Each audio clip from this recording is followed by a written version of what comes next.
Good morning, everyone. Morning, Mr. White. You're like the school teacher.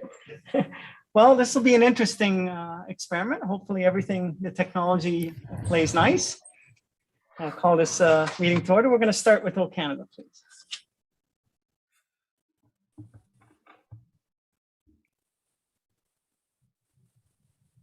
O Canada, our home and native land, true patriot love in all of us command. With glowing hearts we see thee rise, the true north, strong and free. From far and wide, O Canada, we stand on guard for thee. God keep our land glorious and free. O Canada, we stand on guard for thee. O Canada, we stand on guard for thee.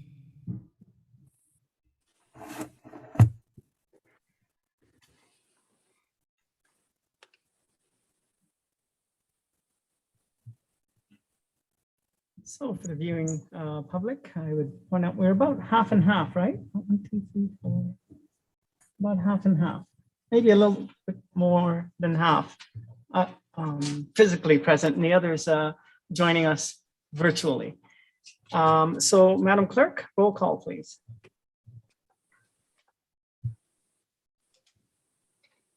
Thank you, Mr. Warden. Good morning, everyone. Councillor Mackey. Present. Councillor Gamble. Present. Councillor Burley. Present. Councillor Carlton. Present. Councillor McQueen. Here. Councillor Desai. Councillor Patterson. Warden Hicks. Here. Councillor Clumpus. Present. Councillor Keaveney. Councillor Body. Present. Councillor O'Leary. Councillor Woodbury. Councillor Millen. Councillor Soever. Councillor Bourdignon. Present. Councillor Robinson. Present. Councillor Hutchinson. Present. As the warden indicated, we have councillors Carlton, McQueen, Clumpus, Body, Bourdignon, Robinson, and Hutchinson participating virtually. Thank you.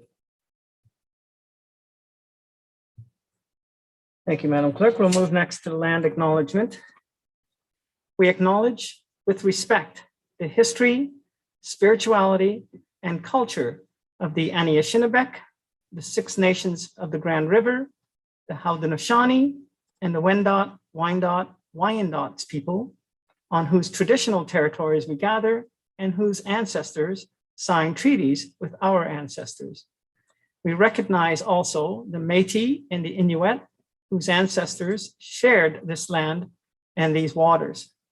May we all, as treaty people, live with respect on this land and live in peace and friendship with all of its diverse peoples.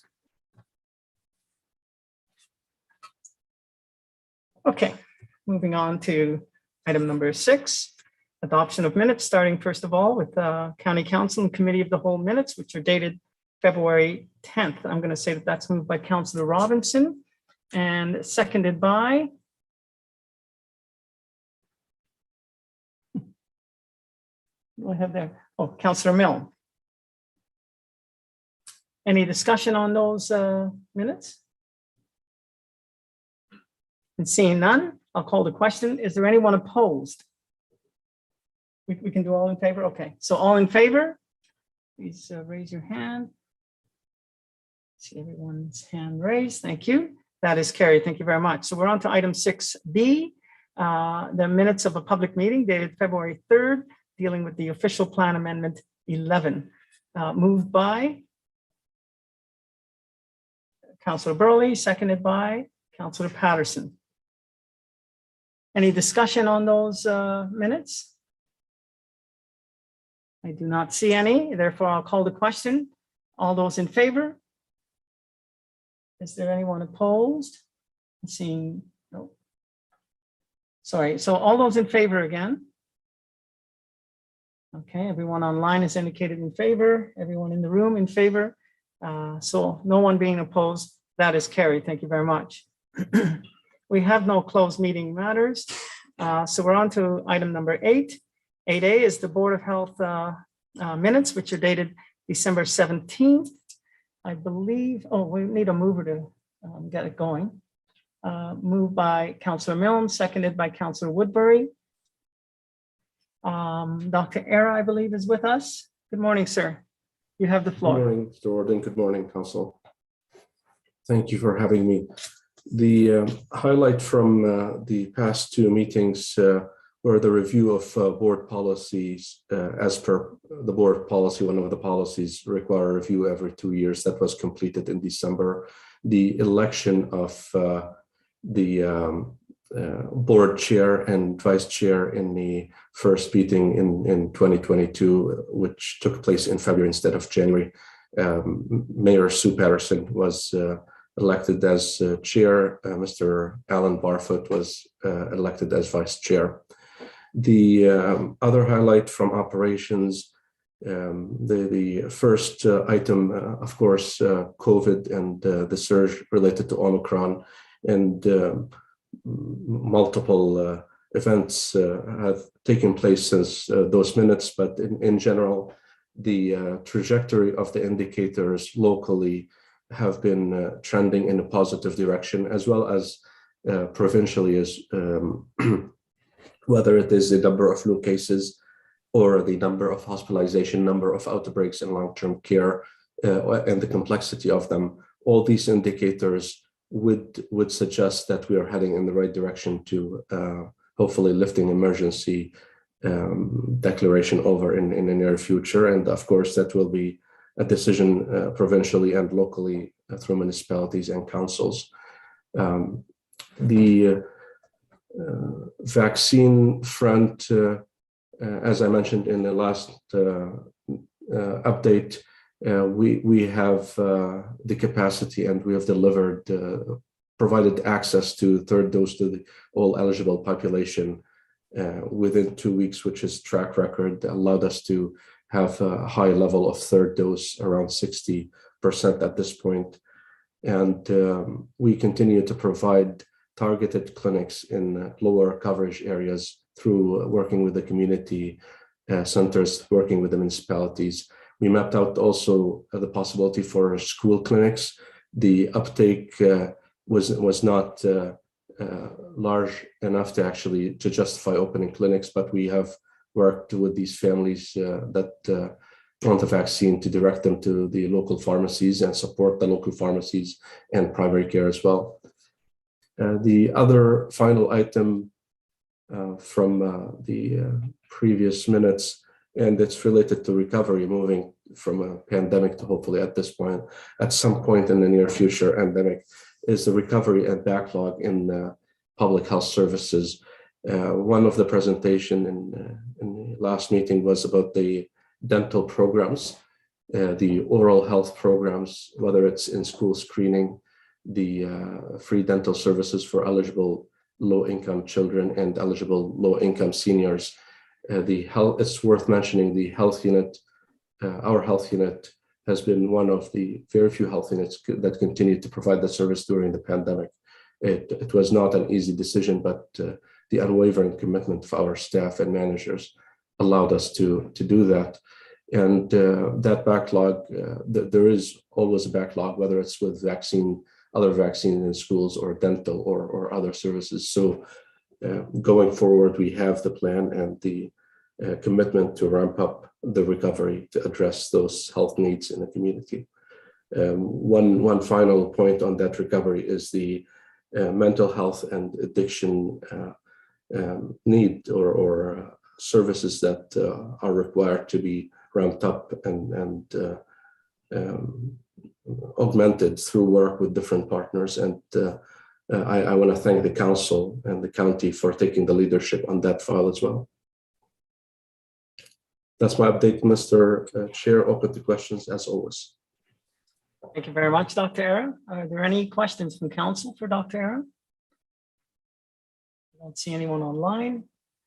I don't see anyone in the room. Councillor Patterson, is there anything you wanted to add? Thank you, Warden Hicks, and good morning, County Council. Just one item.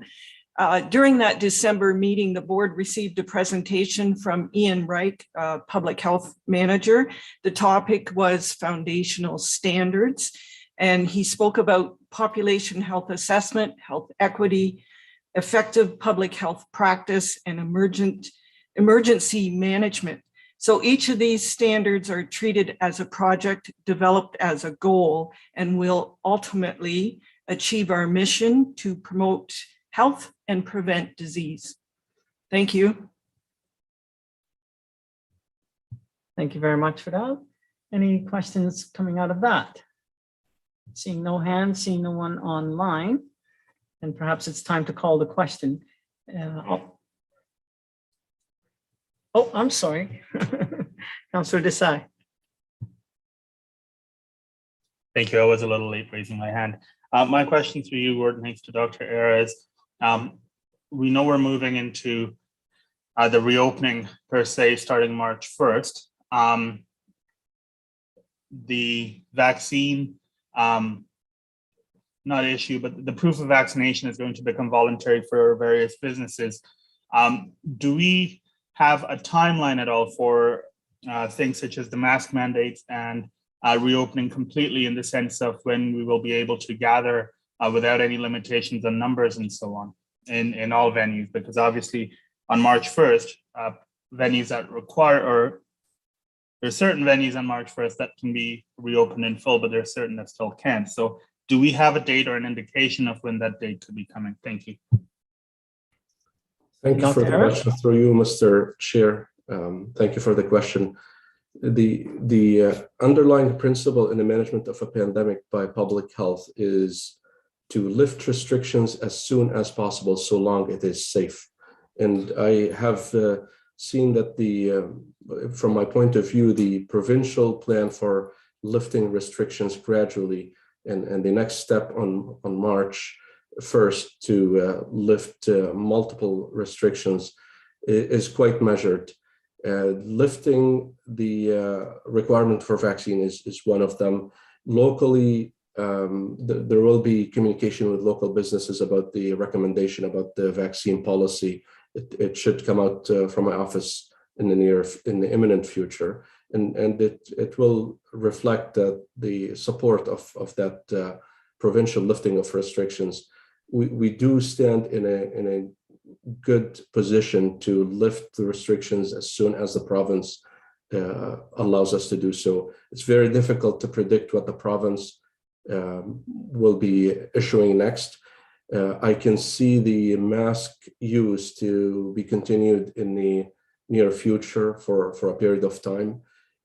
Passive screening for symptoms at businesses, those are least intrusive, and they carry significant or carry sufficient weight to protect from further complications in the management of the pandemic. But in general, all these restrictions should be lifted as soon as there is no need for them. Again, I apologize, my answer does not have dates associated with them, but I can reassure the council and the public that we are in very good standing to be ready to lift restrictions as soon as we get the green light from the province. Anything further? Is there anyone else? Going once, twice? Okay, it's time to call the question on the motion to receive these minutes dated December 17th. Is there all those in favor? Sorry. In the room, everyone approved? Oh, sorry. And online, thank you. Is there anyone opposed? That is carried. Thank you. Okay, we have no bylaws. We're on to item number 10 now, good news and celebrations.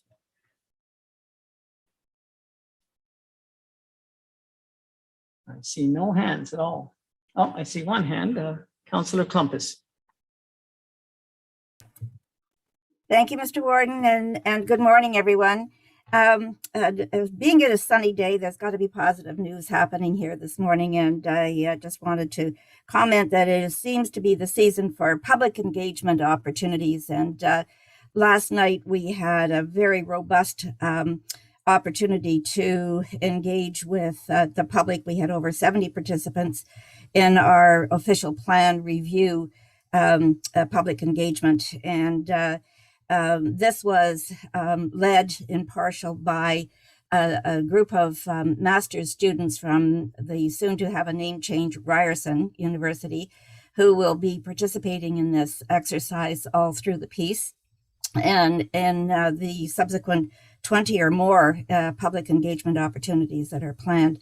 It's great to see public engagement. It's great to see the students involved, and they bring a different dynamic to any of the proceedings, and it was really a very robust discussion. And it's also in tandem with a Meaford Hall strat plan that is occurring at the same time. So there's a lot of considerable attention being paid to that as well. Good news for us. Thank you. Thank you very much for that. Anyone else? Seeing no one else, we will move on. Looking for a motion to adjourn now. Trying to find someone online so I can include you folks. Moved by Councillor Carlton and seconded by Councillor Mackey. Okay, so we are, oh, sorry, all those in favor? No one being opposed, that is carried. Thank you. Just take a second and switch over to Committee of the Whole.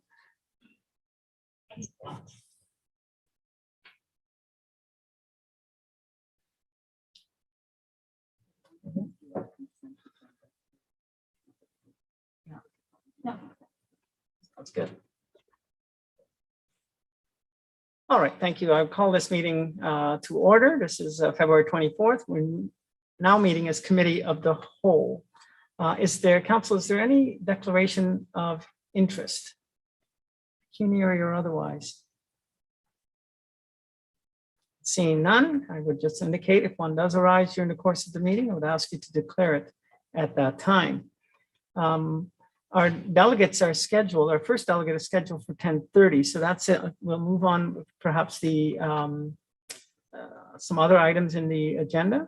We'll look at the consent agenda if we can, please. Is there anything there that requires a separate discussion? Councillor Bordignon. Thank you, Mr. Warden, through you. CTRCW 0722. Tender results are greater than 13. Which one is that now? Item C. Okay. Yes, thank you. So 5C. I don't see any other hands. So if that's the case, then I'm going to ask for a mover to approve the consent agenda as amended. Moved by Councillor Keaveney, seconded by Deputy Warden McQueen. All those in favor? Are there any opposed? No one being opposed. That too is carried. Give me one quick second here, Madam Clerk. What are your thoughts? Do you want to deal with 6A? Right. Yeah, so the only thing you could do is ask if Sue can come in and do.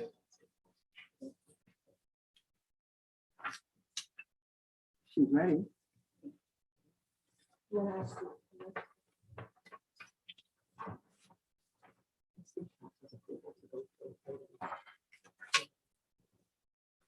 Seven D. Council, with your leave, I would like to perhaps suggest that we go straight to item 7D. Excuse me, 6D, my apologies, 6D, which is the year-end transfers. We're trying to see if, is it Mary Lou or Sue? Sue, okay. I'm trying to see if we can get Sue to come in, so we'll just take a brief second.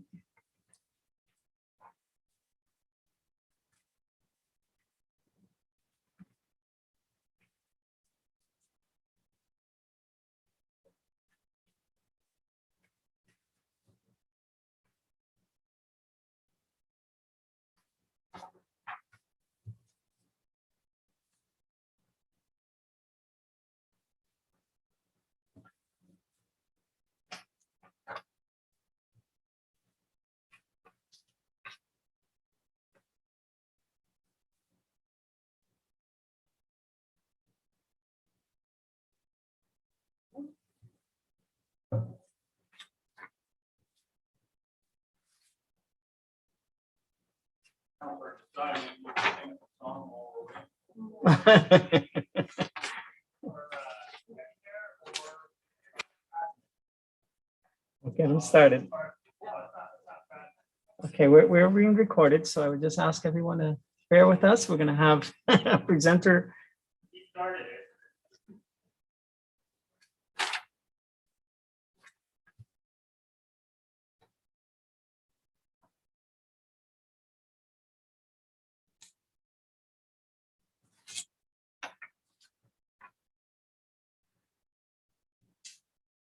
Yes, you're probably surprised that we're ready to deal with you. We've moved your item up, Sue, so take your time.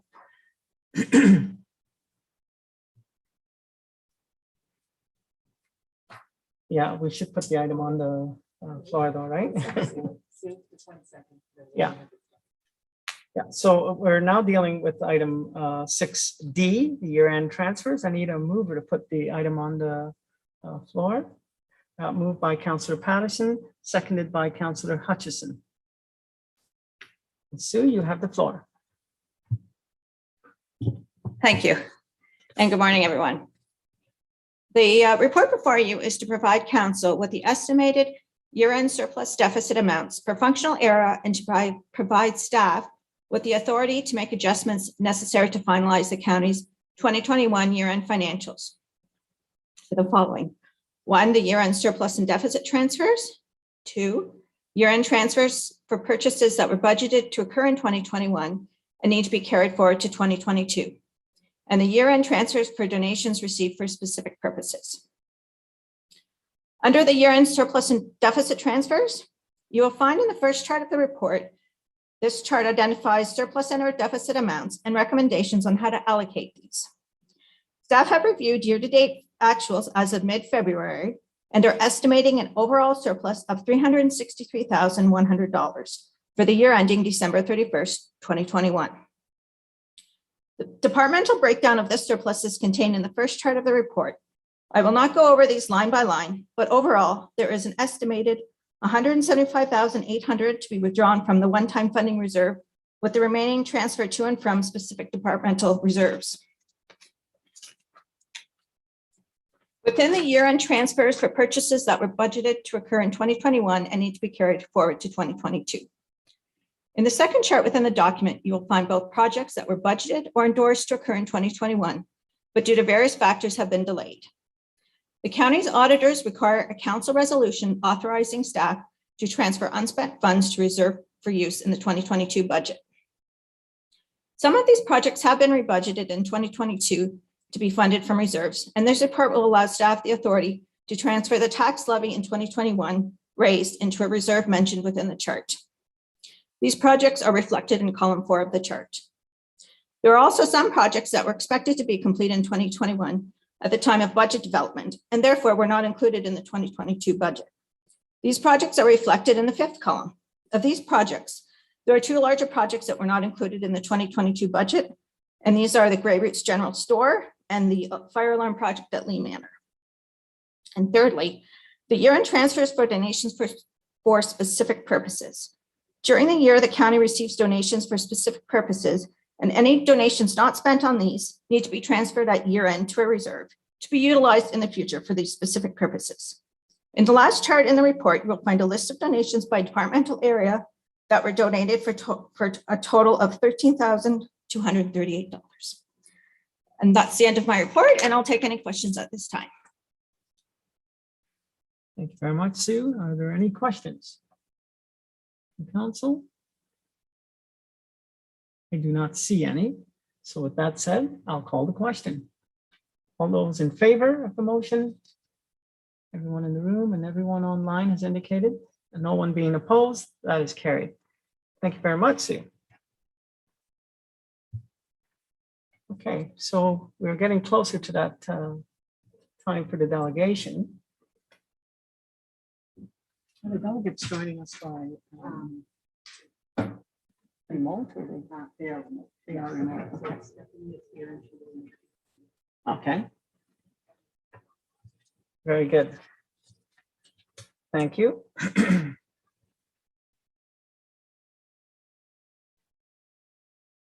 The movie will start shortly.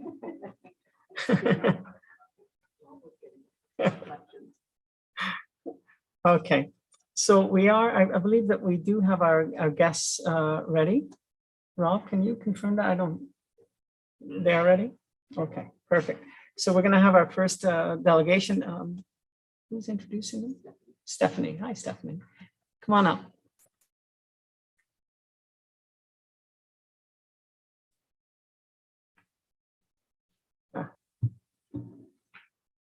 Thank you, Mr. Warden, and good morning, County Council. Really excited to be here this morning just to share the completion of the age-friendly community strategy and action plan. This morning, I see Nadia's face just on the screen. We have Nadia DeSanti. She's coming and joining us today from Ottawa, and she works as a project lead for WSP Consulting. So she'll be giving us a bit of a capstone of what we've completed to date, and then I'll follow up with some additional information following her presentation. Thanks. Very much. Nadia, you have the floor. Thank you. Thank you, Stephanie, and good morning, Mr. Warren and members of committee. I am very excited to be here today to present the and talk about the Grey County Age-Friendly Strategy. So my name is Nadia DeSanti. I am a registered professional planner, and I was the project manager for the county's Age-Friendly Community Strategy and Action Plan, which we have been working on since May 2021. The project was primarily funded by the Government of Ontario. We worked with the county to select representatives for a stakeholder committee, and I want to acknowledge those individuals and organizations from key organizations and agencies who had a significant interest or level of involvement in implementing and developing the action plan. And I'd like to just mention a few. All of the organizations are listed in the action plan. But they have been really instrumental in providing that, ears to the ground, that local input. And so we've learned a lot from them, and their energy and passion was clearly demonstrated through the meetings and emails that we've had. So just to name a few, some of the stakeholder committee members included representatives from the Grey Bruce Local Immigration Partnership, the Alzheimer's Society of Grey Bruce, Grey Bruce Council on Aging, Grey County Joint Accessibility Committee, the YMCA of Owen Sound Grey Bruce, Georgian College, and many other local organizations and agencies. This project was completed in 4 steps over 2 phases, and it was based on the Province of Ontario's Age-Friendly Community Guide for municipalities and community organizations. And this guide was released in 2021. So it was an update that was released. And in phase 1 of the project, we completed the phase one started in May and was completed in September. And it resulted in the Age-Friendly Community Strategy. And the 2 steps that went into that formation of the strategy was to really define the age-friendly vision and principles for Grey County. So you will see that vision statement. We always went back and checked it throughout the process to make sure that it was still valid. We also carried out a community needs assessment, and that included site visits to various locations, an extensive survey online, and all of that fed into the Grey County Age-Friendly Community Strategy. So that's a separate document. Then phase 2 started in October and is being completed next month when the action plan goes to council. But it's completed from a WSP perspective. The implementation of that plan is really important, and I'll get into that a little bit in this presentation. And so step 3 is really having council endorse that plan next month, and then implementing the action plan, reevaluating the steps and actions in that plan, and ensuring that it's a living document. Engagement was a key priority for this project, and we and our colleagues and Stephanie and county staff engaged with a variety of key stakeholders, including county staff from other departments, as well as lower tier municipal staff, agencies, community and Indigenous groups, and members of the public throughout the 2 phases of the project. We used a number of engagement methods to consult with all of these groups, and that included active engagement through virtual workshops, interviews, focus groups. We even had participants join by the phone, which was really nice and kind of nice to hear someone on the phone, which is, I think, something that we tend to sometimes forget, right? We're always on our digital phones, but it was nice to hear somebody and people participating by the phone. And also passive engagement, including through our project website, our online surveys, and word of mouth. We developed a background review report in 2021, and that is available on the project website. And that summarizes the county's existing policy framework, and it also highlighted some gaps. And then those gaps are what we stem from to help with developing action items. So that's just kind of one source of information. And then we also developed an engagement findings report that summarized all of the input that we did through phases 1. So all of the community outreach, the online survey, all of that was documented in that report. And then we also prepared a separate age-friendly community strategy. Again, that is available on the project website. And that is based on the technical work completed and the feedback that we had received from all of the engagement opportunities that we held. We also developed the Grey County Age-Friendly Strategy video presentation, and that summarized the key aspects of the strategy, and it provided more information to the community. So at the end of phase 2, we do have the Grey County Age-Friendly Community Action Plan, and it has been circulated to county staff for review. And I'm going to speak to that just a little bit more in about 1 more minute.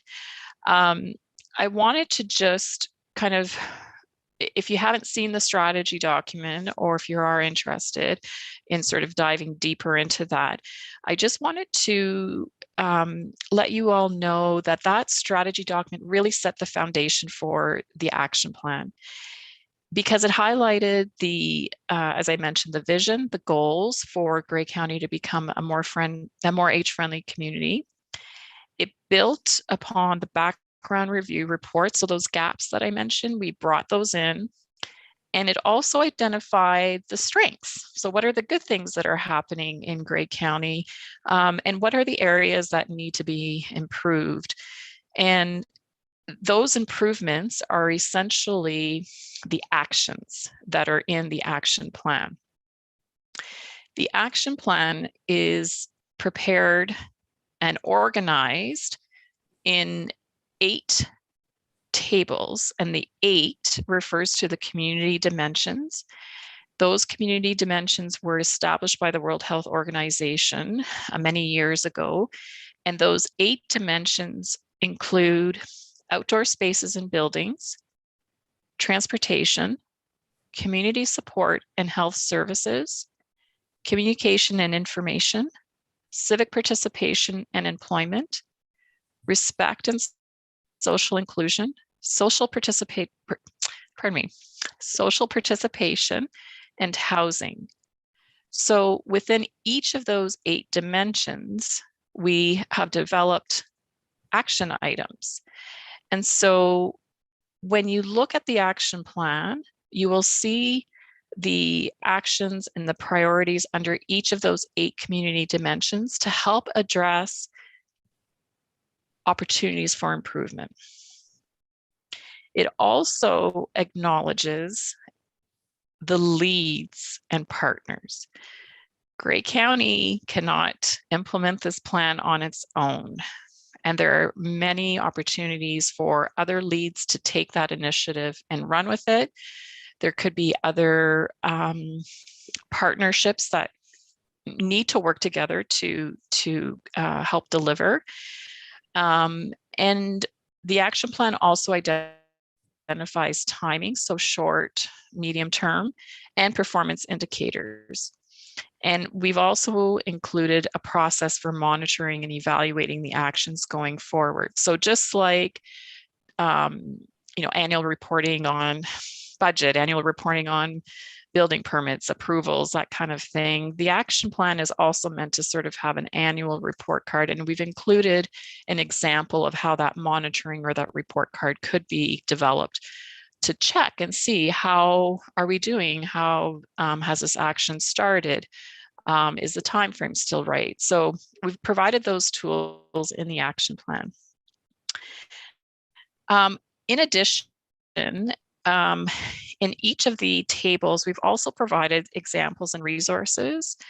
So those are items such as, community grants, accessible signage examples, also acknowledging Grey County's existing 211 service. And there's other examples that we've pulled in there as resource material. So again, the actions help to address the areas for improvement that were identified in the 2021 strategy document and considered additional input from the key stakeholders, community members, county staff, etc. And really, the action plan is meant to be looked at as a roadmap for the county to work towards becoming a more age-friendly community. And it provides a framework that the county can use to apply for funding and maybe allocate funding to support some of those action items that are identified in the action plan.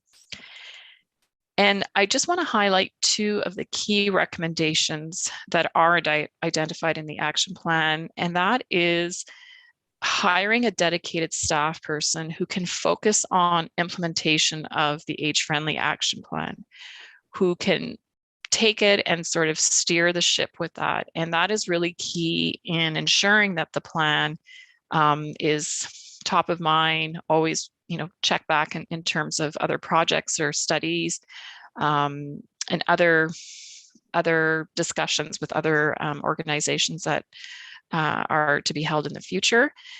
And then the second key recommendation is applying for and receiving the age-friendly community designation through the World Health Organization. Many communities that I've worked in leading age-friendly community plans see the World Health Organization designation as many benefits, including from an economic development perspective, from a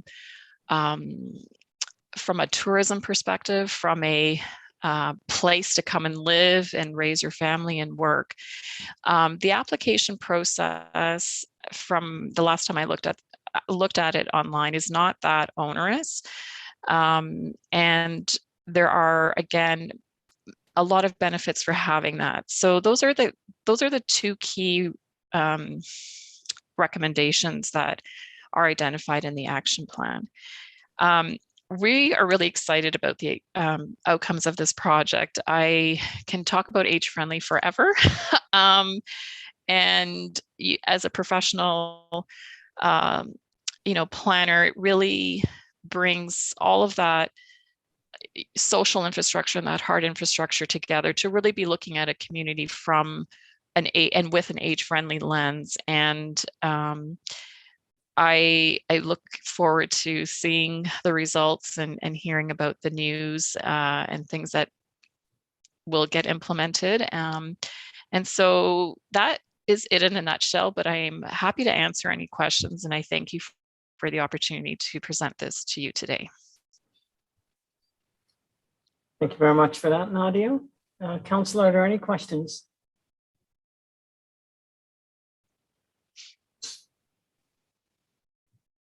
I do not see any questions, but a lot of very good work, I know, and the engagement was incredible. Yeah, it was. I had an opportunity to participate in some of that engagement. It was really, really well done. Thank you. Thank you. So I think it's time. Oh, wait, there's nothing to. Right. So we'll come back to that. Are we going to deal with the second delegation? Okay, so maybe we'll go straight into Stephanie's report. Maybe that's appropriate. Nadia, we're going to be dealing with Stephanie's report now. Okay. Yes.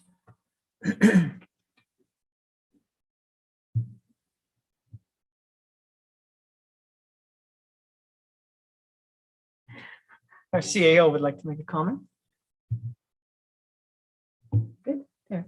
Thanks, Mr. Warden. And I just wanted to acknowledge Nadia and Randy and Stephanie and everybody that participated in this project.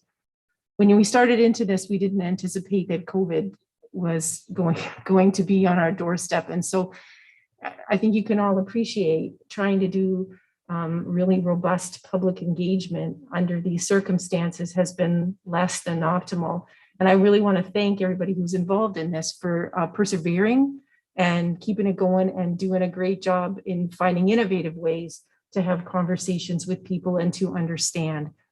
I think one of the things that I took away from this report was that we are doing a lot of really good things. You all know it, you're here, that there's a lot of things to really appreciate and celebrate about our communities. And I took it as a lens that as our communities grow and change, this can provide us with some reflections on the things that we want to make sure that we always maintain. The public has told us what's so important to them about our communities. And so I hope that we can use this as a learning tool for that, as much as providing some advice and guidance about things that we might want to look differently at. So I just wanted to say that. Thank you so much, Stephanie, and thank you, Nadia. Thank you.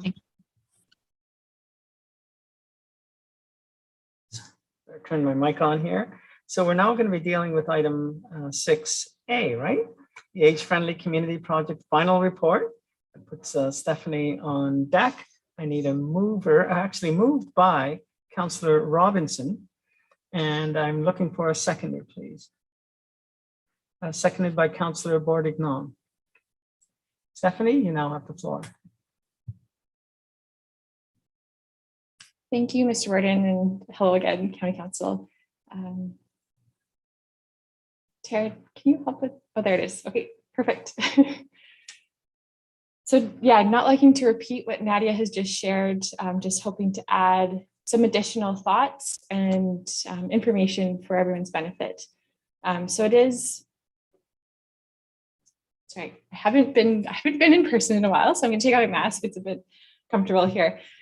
So the following here is just addendum to PDR CW 1421, and it's to discuss and share the final findings of the Age-Friendly Community Strategy and Action Plan. Again, I just want to reiterate appreciation for all those involved that helped with the creation of these works. Nadia and her teams, we had Will Lamond, Justin Jones, Erica Stone. They did a tremendous job keeping these works on schedule and achieving the required milestones as per the grant that we received from the province. They were a pleasure to work with, which is great. And so I just want to thank you.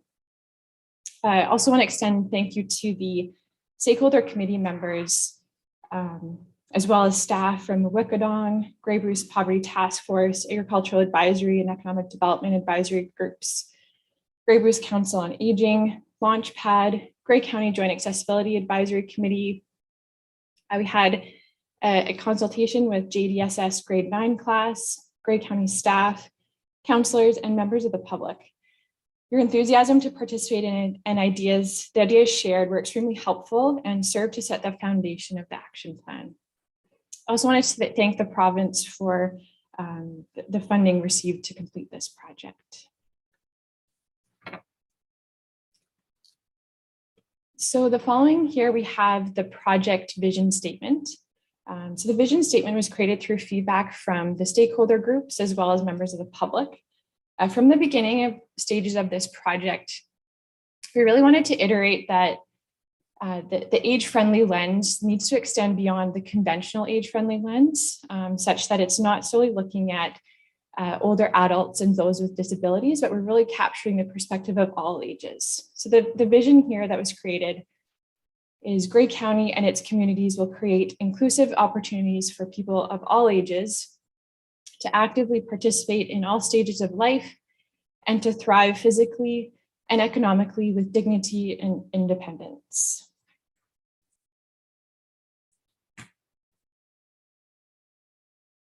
So we have some demographics in gray that most around the table here are probably familiar with. More recently in 2021, Grey County's median age is 49.3, whereas province-wide it's 40.7. In 24% of Grey's population is 65 years or over, compared to only 14.8% age 0 to 14 years of age. So what we know is that Grey County continues to be an attractive place for retirees to settle, as it's people can come here for a more relaxed lifestyle. It's also in proximity to recreational, health services, and other essential amenities. Furthermore, as Grey County's population continues to age, we are far from achieving population replacement rates. So therefore, supporting young families is a vital component to encouraging the continuation of a vibrant community. In any society, the measure of health and well-being of a collective can only be best understood from how the most vulnerable are treated. Arguably, there's a significant number of vulnerable residents in Grey County, inclusive of those beyond the two listed age demographics here. Why is this work important in Grey? Some of the examples and opportunities identified through the Community Wellbeing Survey in 2018.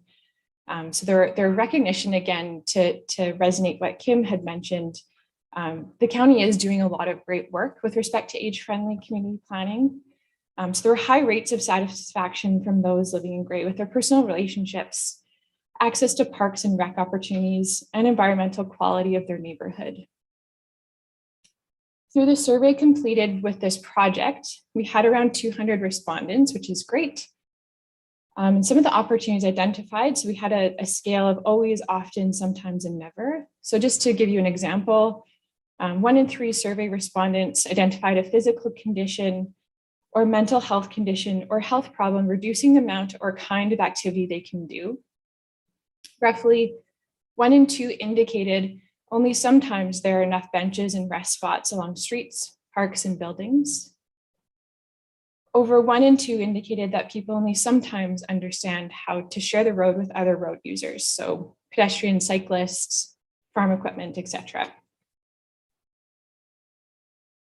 Other opportunities identified through the survey, just a really brief list here, a need for a full range of housing choices, culturally sensitive and welcoming activities and attractions, understanding the needs of all ages, so youth, working age, older adults, access to public computers and internet, improved access to family physicians. So just wanted to acknowledge that there is a missed opportunity cost for the community if we're not working toward improving the overall quality of life of all those living here. This requires continued leadership by government and community members working together to ensure policies, programs, and services are inclusive to support social and physical environments designed for people to remain in their community and participate in community life. So Nadia did bring up in her presentation that we created a really extensive action plan. We have 116 action items in that action plan. And as she mentioned, it's divided up based on the 8 age-friendly domains as defined by the World Health Organization. So I'm just providing an example of one of the 116 action items of that action plan, just for your reference. And so here we have an action item that is speaking to accessible construction, renovation, and retrofit program. And then we've identified the timing, action lead, potential partnerships, performance indicator, progress, and if there are funding resources available or different examples, we've also included that. So again, the plan is really extensive. And so I don't suspect or expect all of those here today have had the opportunity to review it at great lengths, but I'm happy to discuss further if there are any questions. And with that, we're at the recommendation.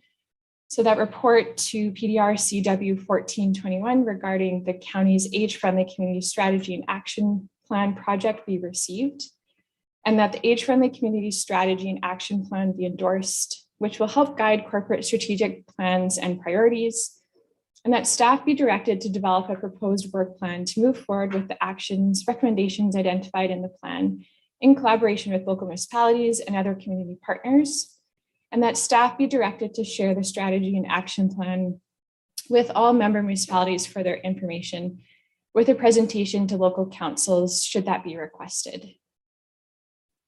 And that concludes my presentation, and happy to take any questions or offer any additional thoughts at this time. Thank you very much for that, Stephanie. Are there any questions of Stephanie? Well, start with Councillor Mackey, okay? Thanks very much, Mr. Warden, and good morning, County Council. Thanks very much, Stephanie, for all the hard work that's been done. In the report, it talks about under housing, there's not enough smaller units or in between. Can you talk about what other in between options are for, individuals leaving their family home, in the countryside and wanting to move to town? The other types of options that you're referencing there, please?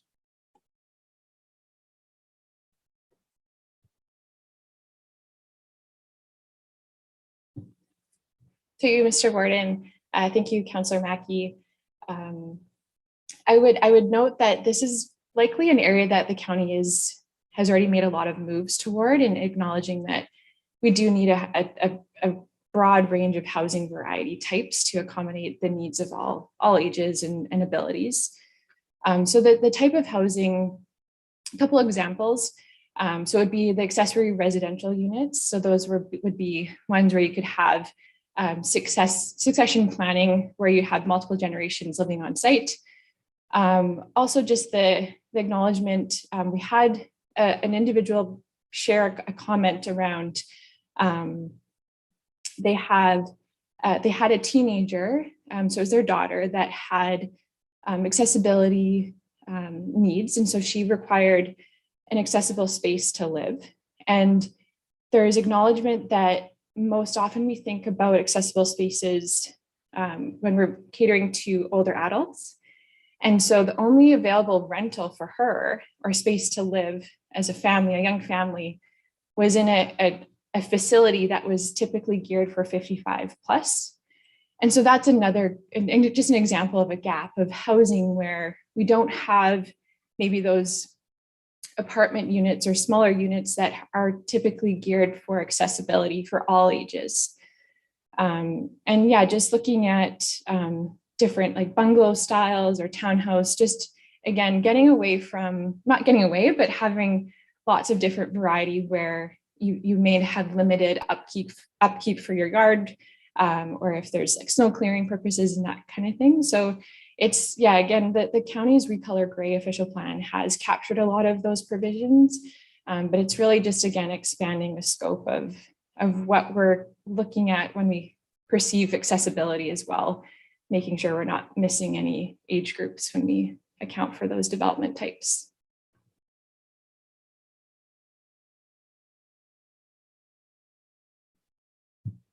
Thank you very much, Stephanie, for that response. I certainly concur with there is certainly a demand for people that can no longer stay in their homes and are looking for those apartment style, and they're very popular throughout Grey County. There's just not enough of them. There's long waiting lists on any of the developments that we have. The work that was done as far as home and community supports, a lot of people are able to stay in their home with a little added support, but the support's not just there. So what can we do to increase the amount of support to allow someone to remain in their home?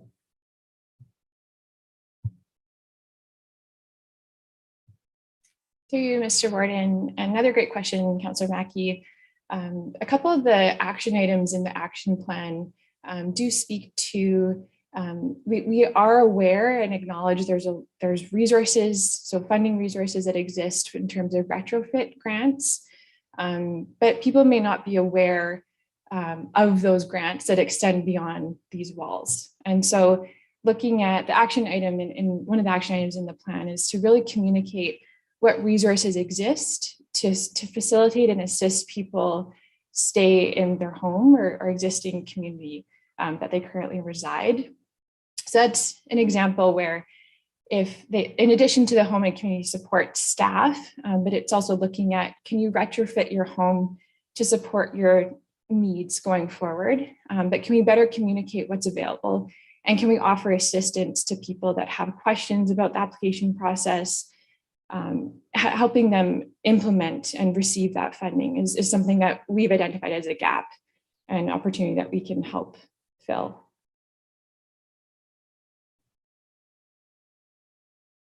Thank you very much. Next will be Councillor Milne. Thank you, Mr. Warden, and thank you, Stephanie, for that great report. Very comprehensive, a lot of topics covered there, no doubt about that. The question I have is regarding the financial impact to our community as a whole. I'm sure there's opportunities here, but undoubtedly there'll be costs as well. And I'm wondering, in your travels to generate this report, did you come across what those financial impacts or opportunities might be?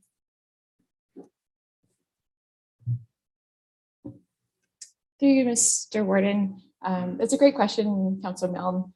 So just making sure I understand correctly, the financial impact specifically for the respective municipalities and counties to implement the plan. Yes, that's a really good question. And thankfully, as Nadia had shared through her presentation, having a strategy and action plan with respect to age-friendly community initiatives in place is a conduit for future grant and funding opportunities. And so it's demonstrating to the province and those that offer grants that we've done the foundation work that sets that platform that we can then extend our efforts for funding opportunities. And I do want to shed light on the town of Hanover. They have an age-friendly community group and council on aging, and they've already done quite a bit of age-friendly community work over the years.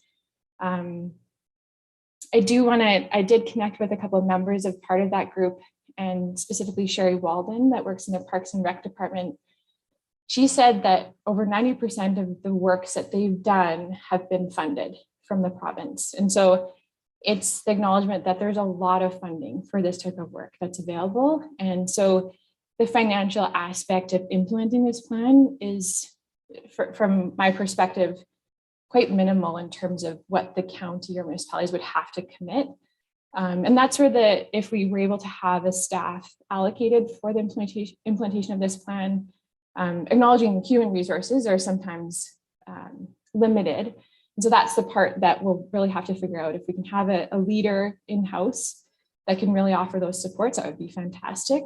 But yeah, in terms of funding availability, it's incredible what's out there. And I think more often than not, those funding resources aren't completely allocated. They're just underserved So I think it's a great opportunity for us to start connecting to those resources because they are there.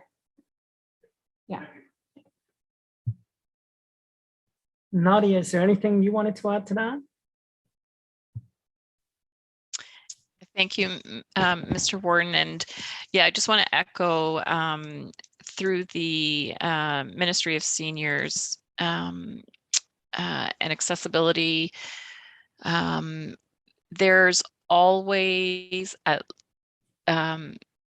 grants every year. There's community grants, there's the names sometimes change, but there's always a community grant, a seniors age-friendly grant.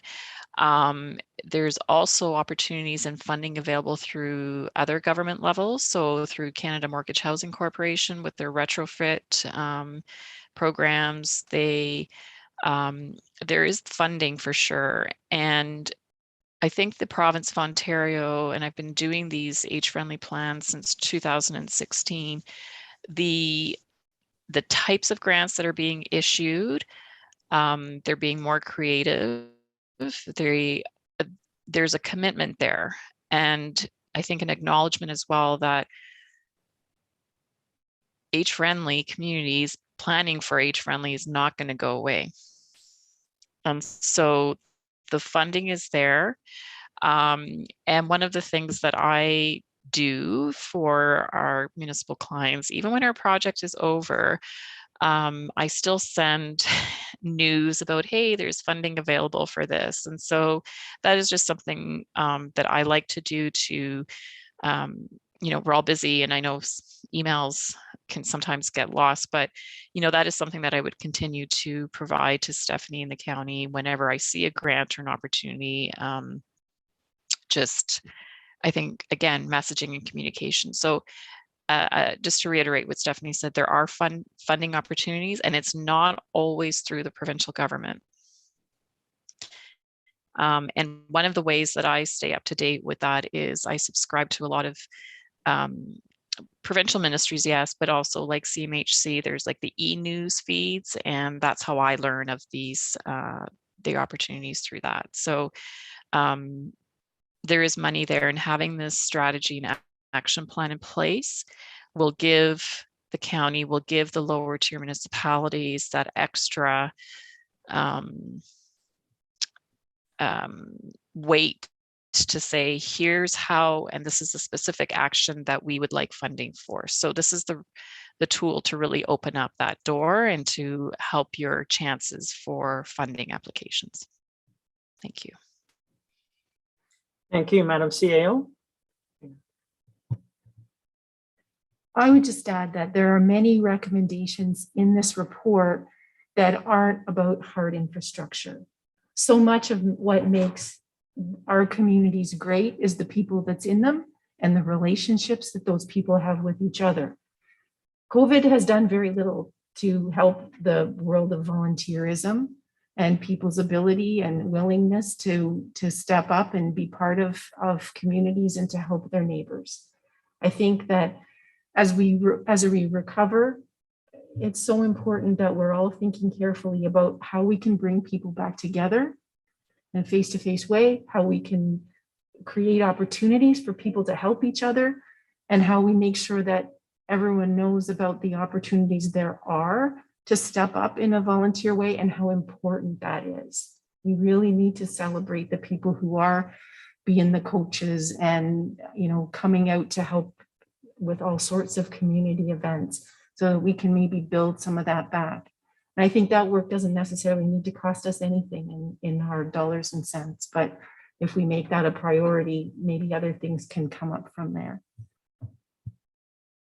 Councillor Keaveney, you're next. Thank you very much, Mr. Warden, and thank you, Stephanie, for this very important work. I wanted to ask you to share a little bit more information on the potential for applying for the age-friendly designation from the WHO. With the completion of this report, are we close to being in a position to do that, or do we need to implement some of these initiatives that are outlined in the report before we could apply, or just where do we stand in that process, do you think?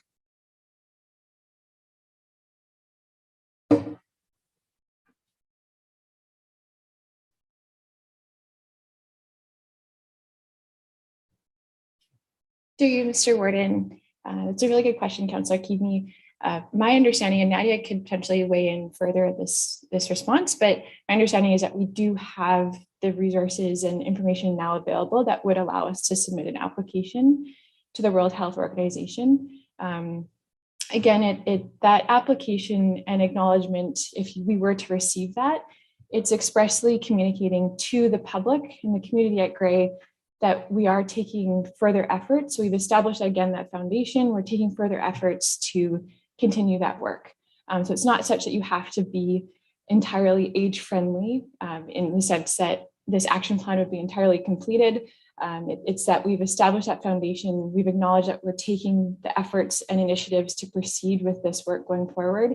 And so we can submit that application today, how we have with the resources that we have and what we've completed, which is great. So it's just another piece in our hat to communicate to the public that we are committed to this work and that we are seeking acknowledgement that extends beyond the county's borders as well. So it's great. Thank you. Nadia, I saw your head bobbing up and down. Is there anything you wanted to add to that? Yes, thank you, Mr. Warden. One of the things I also wanted to add to Stephanie's response is that it will also place Grey County on an international map. And so when you go on the World Health Organization's website and you can search, age-friendly communities, there are a number of countries, sometimes even like smaller neighborhoods, and there is a Spanish name for a community. It's not coming to me. I should have looked that up beforehand. I apologize, but you can have access to so many different places to learn about projects as well, and just to share that information. And I think there's some really incredible projects on there, and just examples that we don't have to start from scratch, right? There might be information there with a few clicks away, and just the connections. And one of the things that I also want to mention is that in speaking about the e-news ministries and other government levels that I connect with, there's also the International Federation of Aging, the IFA, and you can also connect with them as well. And they have a whole host of information, webinars that are free on a variety of topics. And so all this to say is that the age-friendly community planning internationally has really increased, and the awareness of bringing this to anything that a community does. And it's not just hard infrastructure, it is about people. And so I encourage you, when you have a minute, to poke around on the World Health Organization's website, and it's quite fascinating, because I always say you don't have to be an older person to reap the benefits of being in an age-friendly community. And at some point in our life, we're going to need some assistance, or we're going to know somebody who needs assistance, and it's not always an age thing. So just to give you an example, my nephew has spina bifida, so there were a lot of accessibility issues that he had, and my sister had to deal with. So it's a really great opportunity to strive for more, celebrate what you are doing, be part of an international community, and hopefully have those opportunities in person. So I just wanted, sorry, I've kind of added more than my original thought, but I wanted to just mention that there's a lot of great information out there for you. Thank you very much for that. I don't see any other hands either in the room or, there is a hand, Councillor Mackey.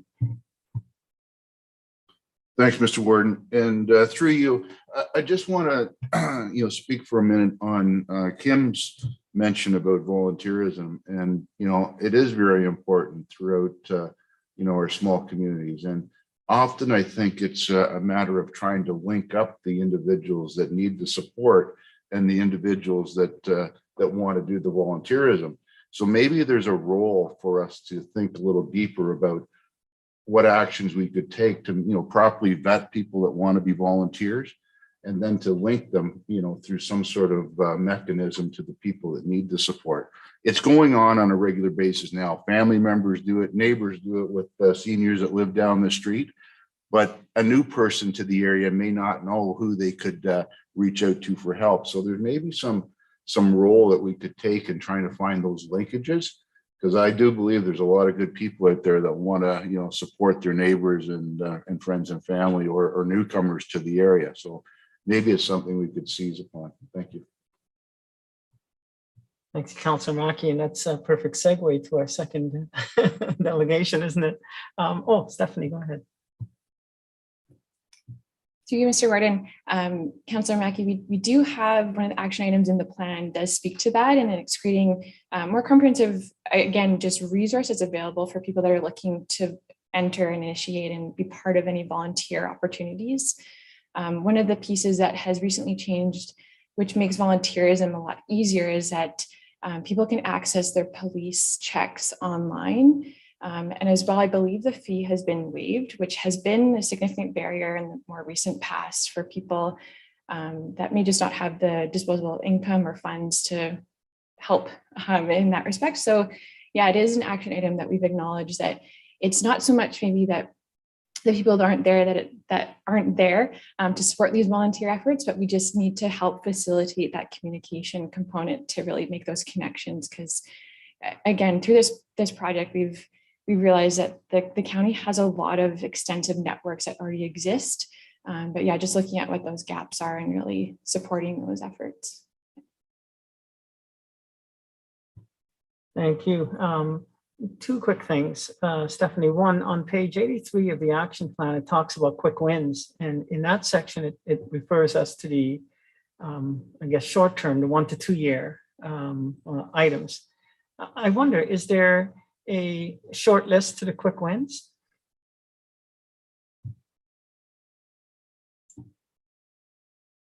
That's a good question, Mr. Warden.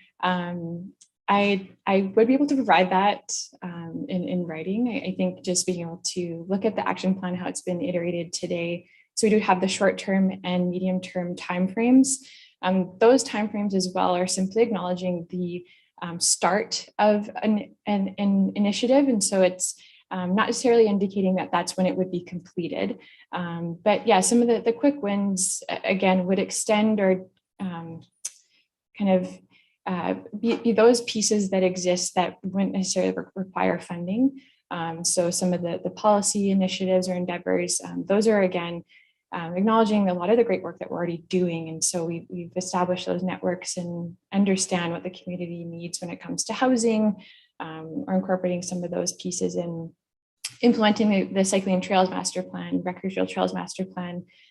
So those are some of the, building on what the great work that's already been completed today would be a piece of a quick win that we could definitely help implement. Thank you for that. And I have to acknowledge, and I don't want to put you on the spot, Councillor Carlton, but I did see your head nodding in approval on a number of points. Not to put you on the spot, was there anything you wanted to add? Because I saw your head nodding in approval quite a bit. Thank you, Mr. Warden. I'm actually on my other laptop here on the World Health Organization website, and I just did a search under Age Friendly Canada, and it's amazing the number of cities and information that's there already. I think this is an awesome thing for us to be working on, given some of the other committees and things that are happening, such as the newest one, the mental health and addictions. I think this is all supporting everything that we're already doing. So yeah, I'm nodding. Thank you. Not nodding off. We'll confirm that. Very good.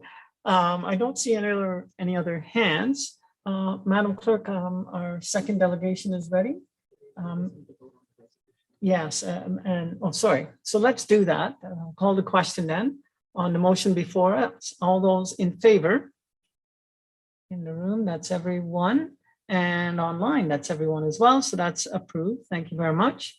I just want to check in with the folks. We've been sitting for, over an hour now.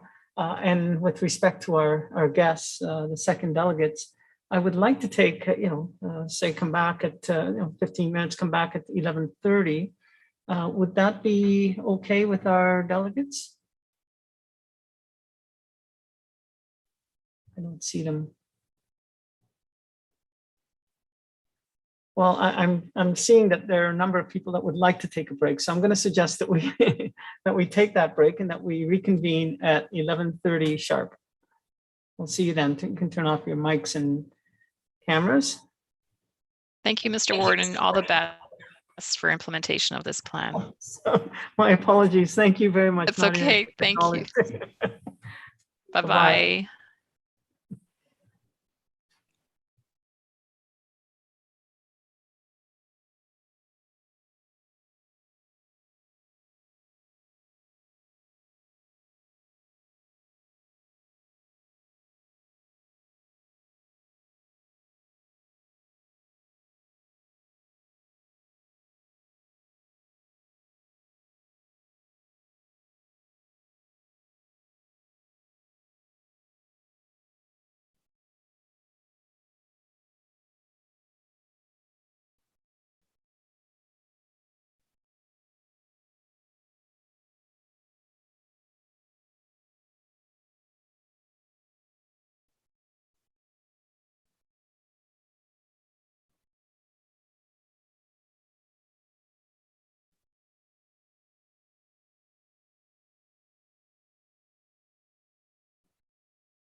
Okay, I believe that we are back. We do have quorum.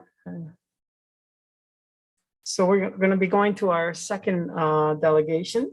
I believe, is Barb going to be making the introductions? Jacinda, okay. Hi, Jacinda. Come on up.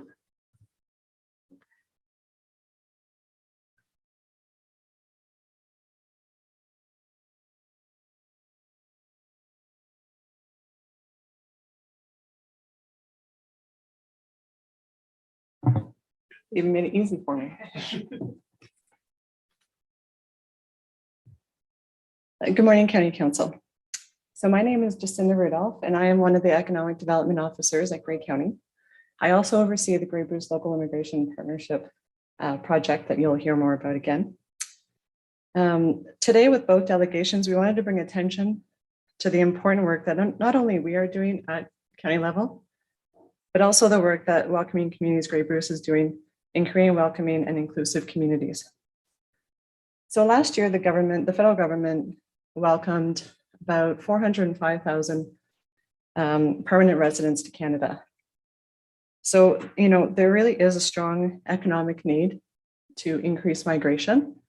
And so what they did is over the next 2 years, they are welcoming about 1% of Canada, just over 1% of Canada's population. They're going to welcome immigrants to the area. So it goes up to about 420,000 immigrants each year over the next 2 years.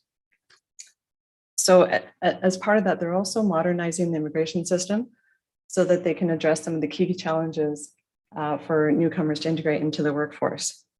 This really highlights the opportunities and the value of implementing the supports, the resources, the networks, and the infrastructure, and attracting new immigrants to our region and addressing some of the workforce challenges that we're all very well aware of.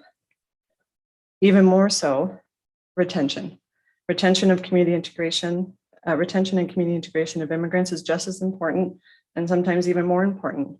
And that's why we collaborate with partners like the Welcoming Communities Grey Bruce that complement and strengthen the work that Grey Bruce Local Immigration Partnership does. So we invited David Morris, who's the chair of the Welcoming Communities Grey Bruce organization, and Kime Ip, who is one of the board members. And I believe they're joining us virtually.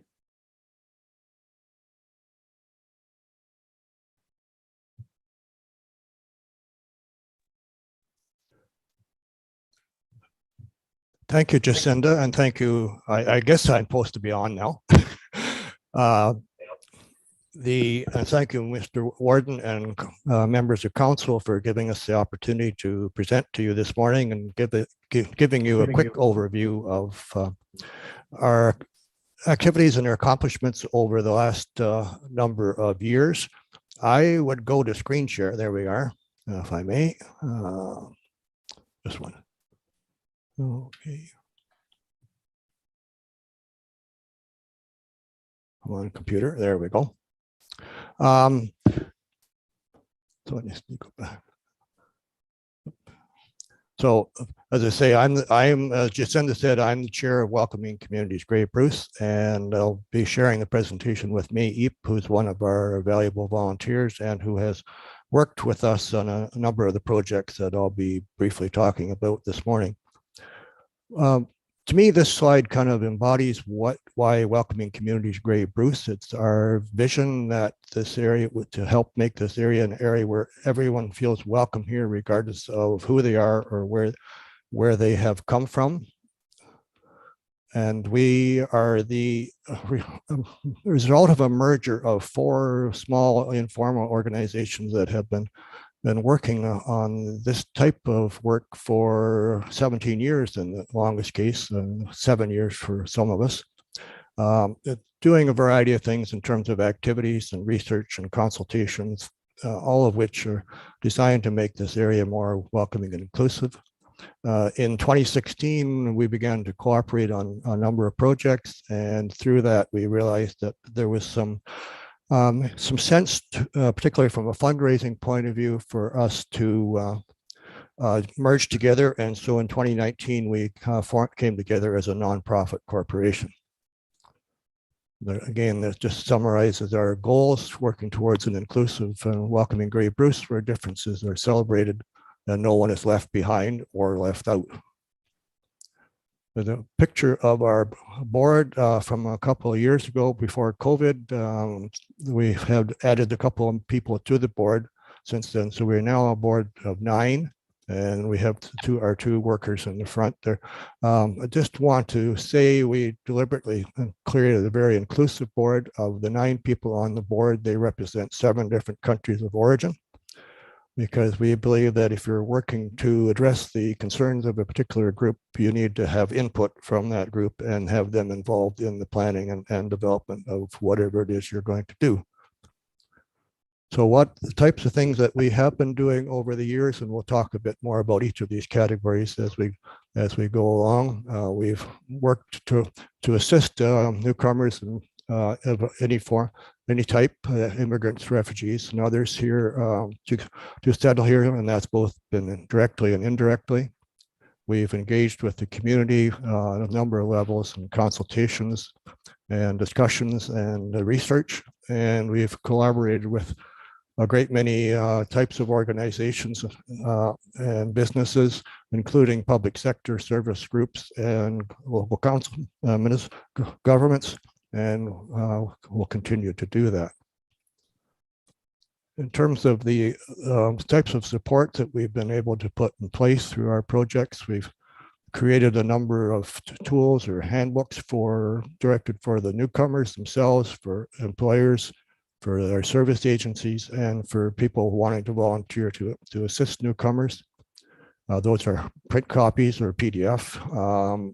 We've also created some online resources for the newcomers, and May is going to talk a bit about some of those in particular. We've been involved with other groups and organizations to help them strengthen their service and add to services to better assist newcomers and other people with limitations, all towards the goal of increasing the capacity of this area to be more welcoming and as Jacinda said, a place where people want to stay. So I'm going to turn it over to May. I hope she's connected online as a presenter at this point.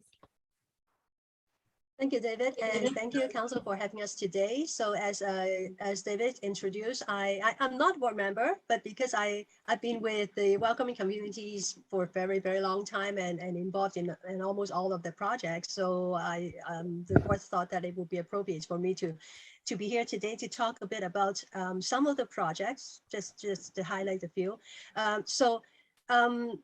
The welcoming community, Grey Bruce, started engaging community stakeholders in collaboration on different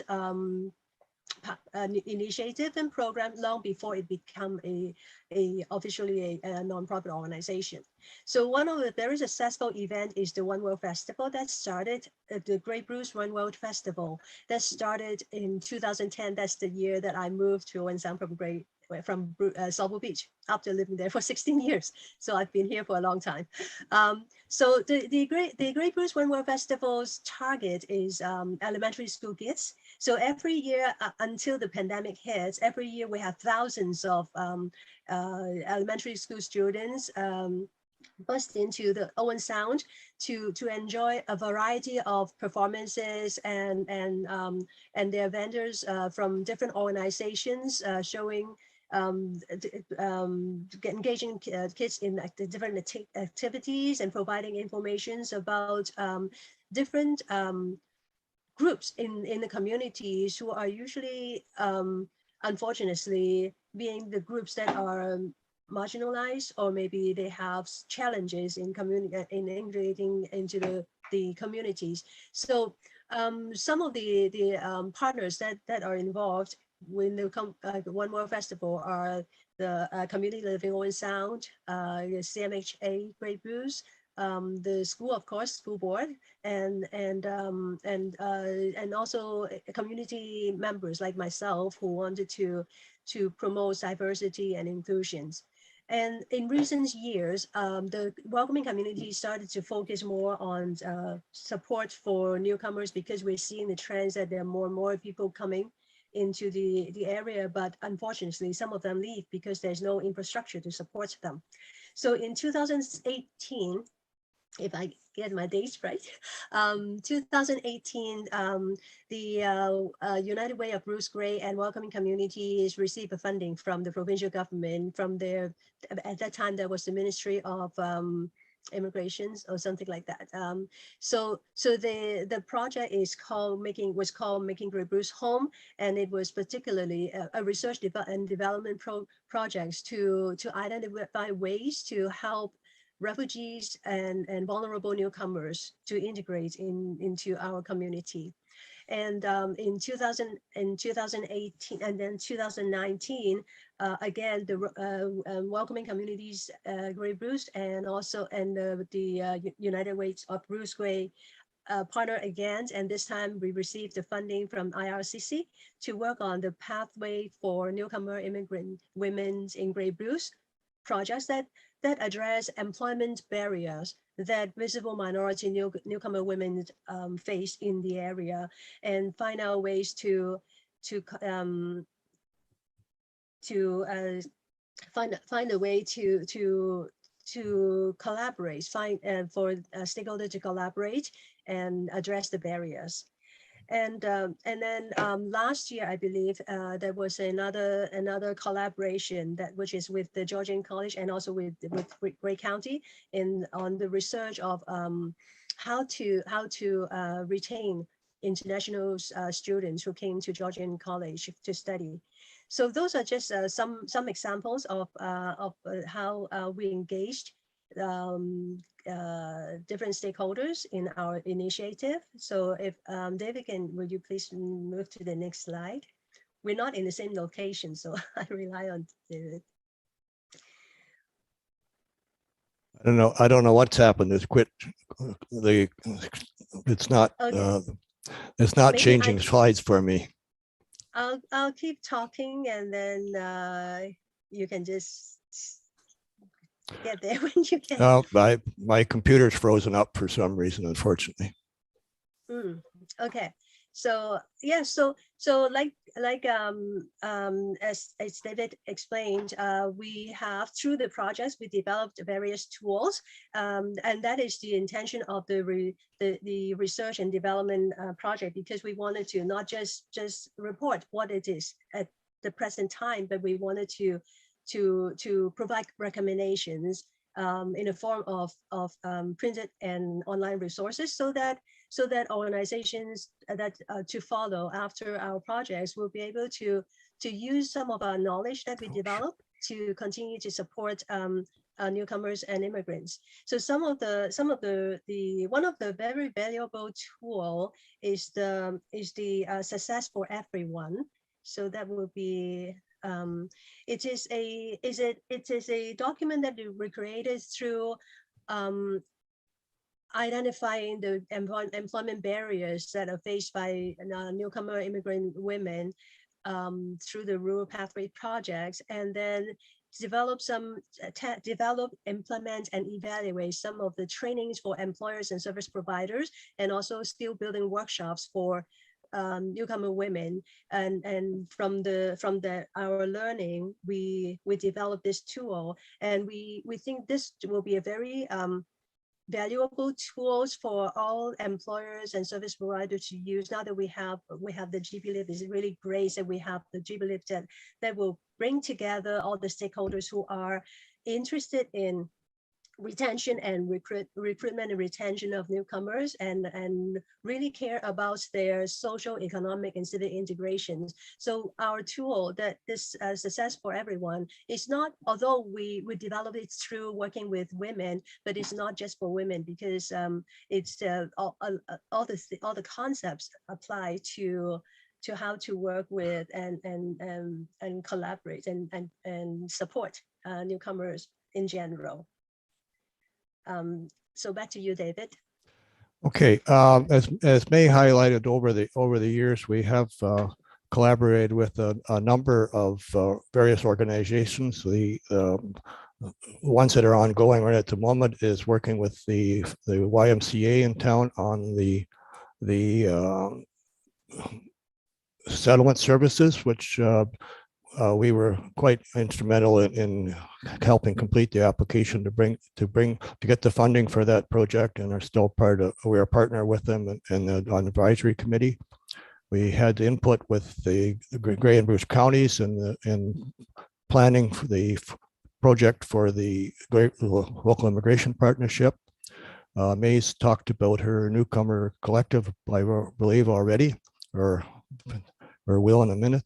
And so, and we are currently collaborating with the Grey Bruce Legal Clinic to improve support for migrant workers. And I'd also mention that we're also working with a group from Ryerson University on their project to study the factors that why migrants stay in small communities.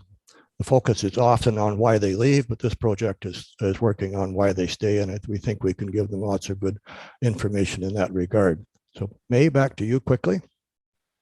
Sure. Okay, so I would like to add that the tools are all on the Welcoming Communities website, which is welcominggraybruce.ca, I believe. And so this picture show a group of women, including myself. So this is actually a very new group called the Grey Bruce Newcomer and Immigrants Collective, Women's Collective. It is actually an outcome of the Rural Pathways projects, because through participating in the skill building workshops, some women realize that yes, we do have the capacity to help ourselves and advocate for ourselves and advocate for other newcomer and immigrants women. And they, as the project, everybody knows that when pilots project's done, when funding's gone, there's nothing, right? So you can leave resources for, hopefully other people will use it. But the desire of this group of women is so strong that we decided that we're gonna stay together and see what we can do in developing actually a group, an entity that will support newcomer women. And thanks to the Welcoming Communities who gave us a kickstart. So the collective is happening.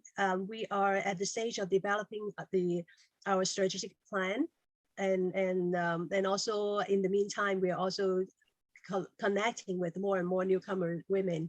And the other pieces of it is we are actually at the Grey Bruce Lip table, which is really nice, because I think the collective bring the voice of newcomer women to the table, so that promote the understanding of newcomer situation among the stakeholders.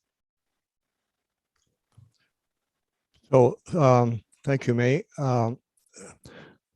So as we are working with other organizations, we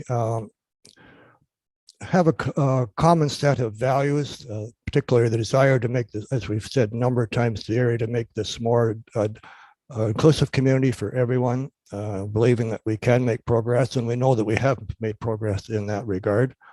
And recognizing that as we break down the barriers and make this area more accessible and welcoming for any group, we make it better for everybody, including those of us who've lived here for some time. So where do we go from here? Some of the concerns that we've identified, again, these are not new to you folks, I'm sure. We've noted that there are a number of groups of people who are new to the area that are not covered by the programs that we currently have, particularly refugee claimants, migrant workers, international students. There are still, unfortunately, barriers of various kinds, both intentional and unintentional and systemic, in the way our services are offered that make it difficult. And again, I'm just, so there's work for us to continue to do it in terms of raising awareness of the need for inclusivity and diversity and equity in this area. And particularly, again, making sure that the voices of the people who are most affected are involved in those developing those plans and policies. So in terms of where we're going, we're more fairly well staying the course, in some ways, collaborating with the Y, the Local Immigration Partnership, the collective, the Chamber of Commerce. And we also are very open to working with municipalities in terms of helping them develop an equity, diversity, and inclusion policy for themselves. And again, all towards the goal of making this a better area for everyone. And we are also available to help with training programs and introduction to this whole theme for anyone interested. So who's helped us over the years? Grey and Bruce County, of course, and the local immigration partnership, the Y, the Chamber of Commerce, inclusive communities. But we want to particularly highlight United Way because they've been a very valuable partner in terms of us, in terms of getting grants. Community Foundation has supported us. And in terms of the upper levels of government, we've got funding from the federal level and from the province on a number of occasions. Basically, much of the funding that for what we've been able to do has come from the two upper levels of government. So that's there's our website, Welcoming Grey Bruce, where you can get more information on this. And again, I thank you, and I realize that we've probably gone over quite a bit over our 10 minutes. So I appreciate your patience and your tolerance in that regard, and we're certainly available for questions. Well, thank you very much, May, and thank you very much, David, for that update on your very important work. Council, are there any questions? Delegates? Councillor Keaveney. Thank you very much, Mr. Warden, and thank you, David and May, for your presentation. I noticed on your list of organizations that you work with, the Owen Sound Chamber of Commerce, and I wonder if there's potential to engage with the other chambers of commerces within Grey and Bruce counties to assist in raising awareness of your programs and the supports that you offer for newcomers. We are certainly open to that. We understood from our conversations with the Owen Sound district that they covered a lot of the area, but certainly we are more than willing to work with anyone that wants to share with whatever we can, however we can assist them. Just COVID's made it difficult, as you well understand. But that was part of our reason for coming today, was to try and raise awareness that we are here and we're willing to help. Right, and perhaps a follow-up to that, Councillor Keaveney, perhaps our staff could provide our delegates with a list of the various chambers of commerce throughout Grey County. Jacinda, probably taking notes, right? I see your hand there. Good. Any other questions of our delegates? Councillor O'Leary. Thank you, Mr. Warden. No question. I just wanted to thank May and David for the presentation. And thanks very much for everything that you do. We really appreciate it. Thanks so much. Thank you. If I might comment, Mr. Warden, in the previous presentation, there was reference to what can be accomplished by volunteers. And what you've heard this morning from us is basically done with volunteers. Fabulous. Councillor Soever, you're next. Yes, thank you, Mr. Warden. And I want to thank the presenters for all the work that they've done. And I think, the need, given the events of last night, we will be seeing a lot more refugees, and we do have a labor shortage. Now, the one thing is, I think there would be a lot of businesses welcoming people welcoming these refugees to our area.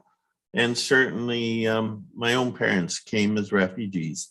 So I think I think it's great work they're doing, and I see a big increase in need. I mean, I think the situation in Europe is going to generate more than a small amount of refugees. And I think this work should be supported.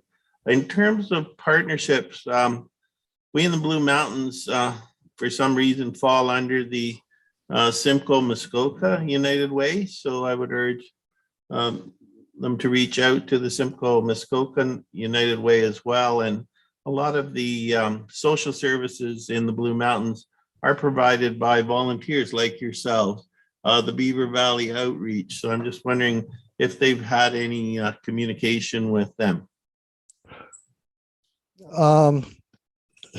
Not directly, no, we have not. We are certainly aware of their efforts, but no, we have Actually, not. David, Sorry, May. If I may, actually they were in the Making Great Bruce Home project. Provided some service providers training, and I was a project coordinator at that time, and we did establish a connection with the Beaver Valley Outreach at the time. We tried to engage them in the second project as well, but because it's not so much as our target for the second project was narrower, just for immigrant women, and at the time there wasn't that many, I believe, in the Blue Mountain area. But definitely we have the basis for reconnecting with them. Thank you. Thank you very much.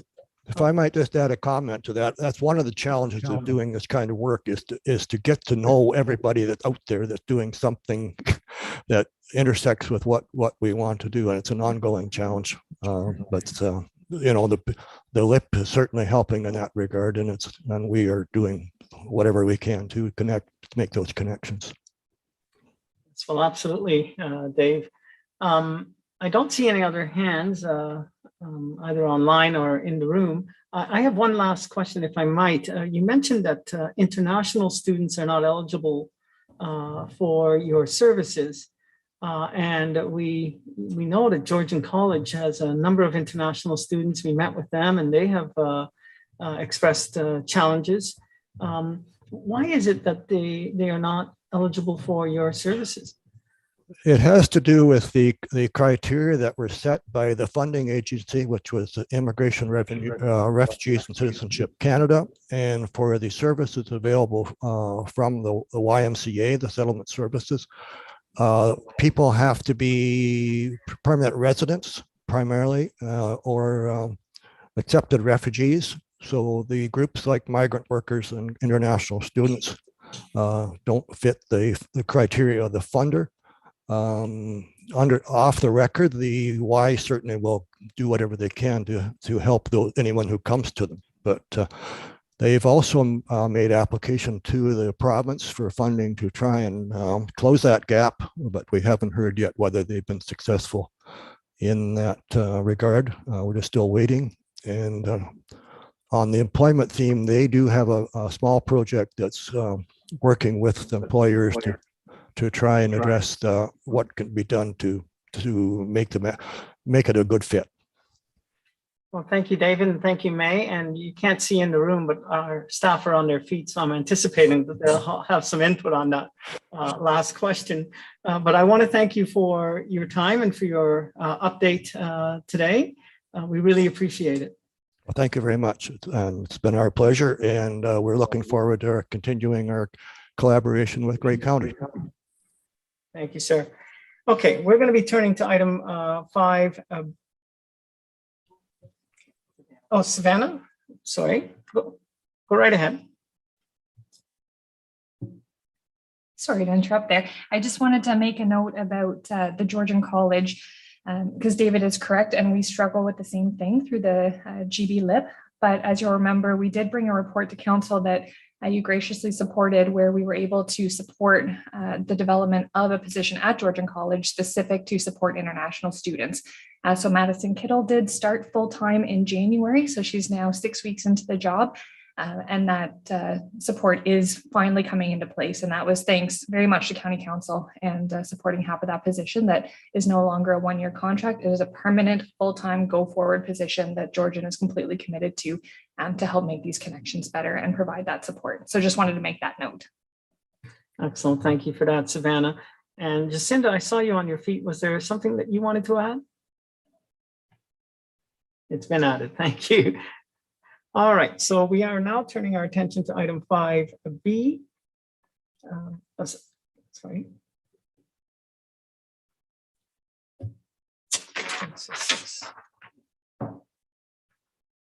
Oh, right, yes. 6B, my apologies.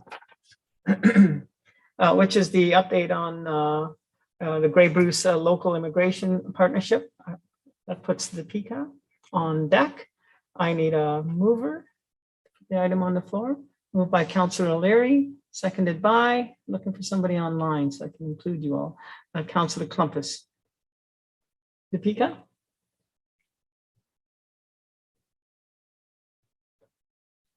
Good day. It's now afternoon, so I'll say good afternoon.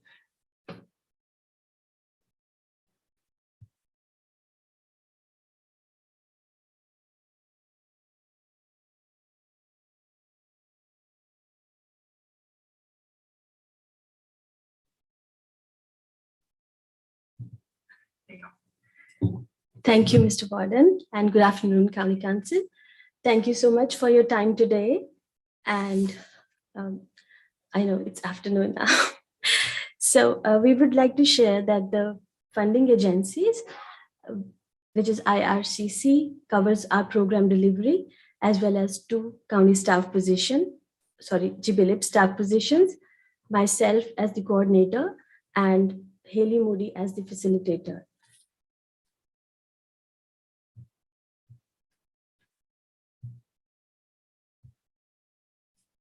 All right, thank you. Apologies for that, my first presentation. So we have been supported by amazing Grey Bruce economic development staff. One is from Bruce County, we have Pierre Valley and Manpreet Kaur Sangha. And from Grey County, we have Jacinda Rodolph. So just to get an idea of what Grey Bruce Local Immigration Partnership is composed of, we are led by a partnership council, which brings together community partners invested in integration of newcomers. The partnership council is supported by GBLIP staff and is responsible for achieving goals and objectives outlined in our strategic plan, which was approved by IRCC and by both Grey and Bruce counties in 2021. So the partner council, they meet quarterly, and the subcommittees, they meet monthly and on bi-monthly basis, and which enables organizations, the community organizations also, to coordinate and work collaboratively to achieve positive cumulative impact. As part of GBLIP intention is to always begin our work internally, and the partner council members are now being benefited by having 2 opportunities in each meeting. One being a community guest speaker is always invited to share their lived experiences, and a professional development to foster inclusive leadership. And from there, the members, they can take their learning back to their respective organizations and further utilize their knowledge to carry out more focused work throughout the committees. And as we can see, we have 3 subcommittees: employer subcommittee, which really focuses around employment, and we have community subcommittee, which focuses around community integration, and we have belong subcommittee, which makes sure that a newcomer feel that sense of belongingness. And some of the key initiatives we have taken at employer subcommittee is we are having employer roundtable to share on, and the topic is to share best practices and challenges in hiring and retaining and integrating newcomers into their workforce. The community subcommittee is currently working on the welcome package, which contains general information about living in Grey and Bruce. And it also provides opportunities for municipalities to enter information specific to their municipalities. For example, the garbage collection days, community centers, municipal services, and the grocery store list, the childcare list, and the banking information, and how to navigate those. The Belong subcommittee is working toward recognizing multicultural festivals and events in the region to better understand the cultural and ethnic group in Grey and Bruce.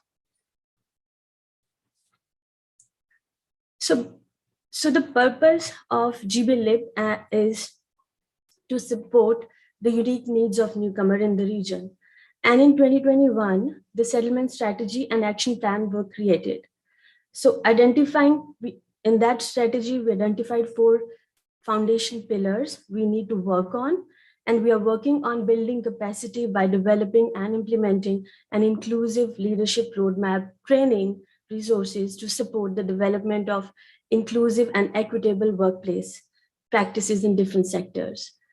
Also, we are engaging all municipalities in Grey and Bruce to integrate welcoming community characteristics. On strengthening community, we are aiming to achieve this by educating our partner council members on social integration and ways on how to develop social capital and connection, how they can be more built stronger. And also we are engaging our community and giving them an opportunity to host events that acknowledge the strength and diversity in the region. To cultivate prosperity, we are developing a resource hub for employers to connect and navigate the web of information and resources to recruit and retain newcomers, and also initiating the region-wide mentorship program that enables local citizens to support newcomers along their employment journey. And the most pertinent one is to foster inclusion. We are aiming to accomplish this by supporting and developing an anti-racism and discrimination strategy and its implementation. At the same time, we are also increasing awareness of ethnocultural groups, including faith-based organizations and their tradition in the region. Coming to the accomplishments of 2021-2022, we have categorized it in 3 parts: the community dialogues and workshops. So as we are entering the final quarter of the federal fiscal year, we want to share a few of the dialogues and the participation we have done. So throughout the year, staff participated and presented in various organizations organized by partner members to share priorities and ways to collaborate more on to achieving the collective goal of welcoming communities. For instance, as Welcoming Community Grey Bruce also mentioned in their presentation, that we had Afghan refugees move to the area, and there was a lack of understanding and on how to better support them. So GBLIP hosted a workshop on Afghan refugees resettlement for local volunteers, settlement workers, and English teachers working directly with the Afghan arrivals. We're also working on the website development, wherein we are continuously adding information and resources for newcomers and employers to promote virtual events and interactions. The second is Southern Western Ontario LIP community partnerships. We are just adding a rural lens in there so that we are actively involved so that we can contribute and grow ourselves, and we can better understand what the established LIPs, rural LIPs are doing to move forward. And we are greatly benefiting through this dialogues with another LIPs as well. And the same, for instance, in this Southern Western Ontario LIPs, we hosted a housing consultation, which was basically dealing with refugees resettlement and their integration in the community. We heard from landlords, legal experts, and newcomer settlement service providers in that consultation. The third is National Local Immigration Partnership Secretariat. Because we are relatively very new LIP in the LIP world, so we are trying to be part of the National LIP Secretariat. We are trying to volunteer in their executive committee members. We're trying to facilitate their research sessions, and we're also trying to participate in their new upcoming framework they have for developing anti-racism strategy for region-specific LIP, so Grey Bruce specific LIP. So coming to the moving forward part, as per the strategic plan, justice, equity, diversity, and inclusion trainings take priority in 2022. To achieve these priorities, GBLIP is partnering with local organizations, employers, and municipal leaders to provide training and education to expand knowledge of JEDI and introduce this practice into policies. So there are 2 key deliverables. We are working on it now. One is justice, equity, diversity, and inclusion trainings. We are hosting diversity dialogues with municipal leaders and engaging all municipalities in Grey and Bruce which lays basically the foundation of a collective approach to cultivate inclusive and equitable culture in our respective organization and communities. We are also partnering with Nuclear Innovation Institute for 5 training sessions to learn about and understand equity in practice. The other one is the Train the Trainer project. The purpose is to create facilitated workshop on justice, equity, and diversity inclusion with region-specific content delivered to local residents. And a training manual will also be developed for this project. The third is last week, funding and partnership were confirmed to roll out a Gray and Bruce research project, which is an empirical study on discrimination experienced by immigrants, visible minority, and indigenous people in Grey Bruce. So this research project will give us an opportunity to measure the experiences of discrimination in our region and will also provide county with a tool to self-reflect. With it, we can seek a better understanding and make positive change to create a more inclusive community where everyone feels they belong. And the fourth one is the 24th Metropolis Canada Conference, Vancouver. And the theme for this conference is Reopening Canada. They are looking into the future of immigration, settlement, and integration. And GB-LIP has been selected to deliver a presentation on the value of partnerships in addressing challenges in retaining Georgian College international students to our region. The conference in itself is both an opportunity for us to share our good work we are doing in our region, and at the same time, it is an opportunity to bring new learning back to our region. Just to conclude that attraction, integration, and retention of newcomer continues to be a priority of Gray and Bruce as workforce challenges dominate. GB-LIP is proud to complement the broader economic development portfolio and work in unison to provide strategic and specific support benefiting all our communities and residents. GB-LIP will endeavor to co-create a prosperous, welcoming, and integrating Grey Bruce where everybody belongs, moving beyond the settlement strategy towards inclusion. Thank you. And any questions, any suggestions, any recommendations are welcome. Thank you very much for that presentation. Council, are there any questions that you have? I don't see any hands. Councillor Milne.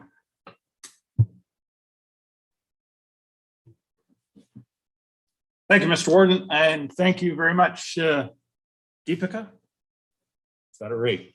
Thank you very much for your report. It's very comprehensive. My question is, do we have any indication in the future years how many newcomers may be coming to Grey Bruce from outside, international newcomers from outside of Canada? And I'd be interested to know how many are coming, because I truly believe that is the future of our 2 counties, Grey Bruce, in terms of employment, in terms of jobs, labor force, and all the rest of it. And I look forward to the enrichment that those people will bring to our area, but I'm wondering if you can give me some insight onto how many, please.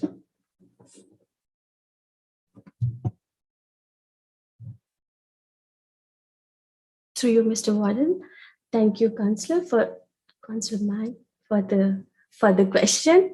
As far as the particular number, we don't have that number, but the conversations are going on that IRCC has asked us, because we are being funded by IRCC. So IRCC has asked us to prepare a video or a presentation to show people as their pre-arrival services that what is there outside GTA.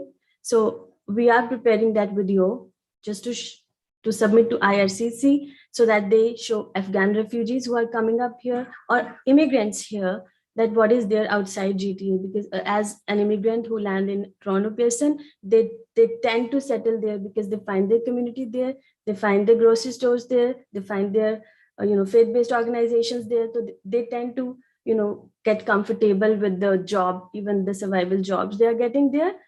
So now the focus has shifted toward what is there outside GTA. So now IRCC is really working on that part, and we are hoping that when we will be collaborating more with the organizations, like we have a rural employment initiative with Newcomer Central of Peel from Mississauga. We are trying to collaborate with more such organizations who can have that initiative. And that's how I came to Grey County, because I was their client, and I got to know this job opportunity and how I applied. So I think that in that part we need to work more on, for more collaborations with the organization outside our region, so that people know that something called Grey County and Bruce County exists here. Thank you, Councillor Desai. Thank you, Warden Hicks. Thank you, Deepika. Nice to finally meet you. My question, well, first of all, I'd like to start, Warden Hicks, with I did have the honor, the privilege of being on the Grey Bruce LIP for a very brief period of time through Grey Highlands, and the work that they do there is absolutely tremendous. My question, Warden Hicks, is what stories are we focusing on? Because at the end of the day, the videos that we create for IRCC and so on, they need to tell a story. What stories are we focusing on in Grey Bruce? And how are we ensuring that we're getting a diverse group of viewpoints, not just from internationally settled migrants in Grey Bruce, but also people who've been here for a long time, the Indigenous voices, to really showcase that we are a diverse population in Grey Bruce. So what kind of stories are we going to be focusing on? Thanks. To you, Mr. Chair. Thank you, Councillor Desai, for the question again. And I see that we say welcoming communities, but actually what welcoming communities, it has two dimensions. One is spatial dimension, when we say Canada has a region, has a town, has a county where new immigrant can go. And other is discourse dimension, where we say we have agencies who help newcomers settle in and avail all those services. So we do have settlement services here, YMCA. We do have community organization who help navigate newcomer to get through that process, initial phase, where we have all the clients here.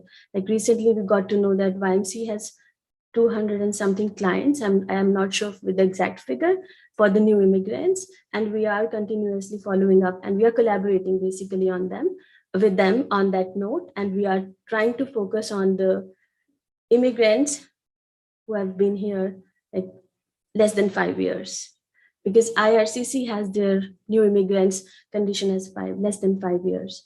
So we are focusing on them, and also we are focusing on international students who are on their way to permanent residency and who are in Grey County right now. So we are focusing on these two, and we are also not just promoting the that we got. There are characteristics, like the first is employment.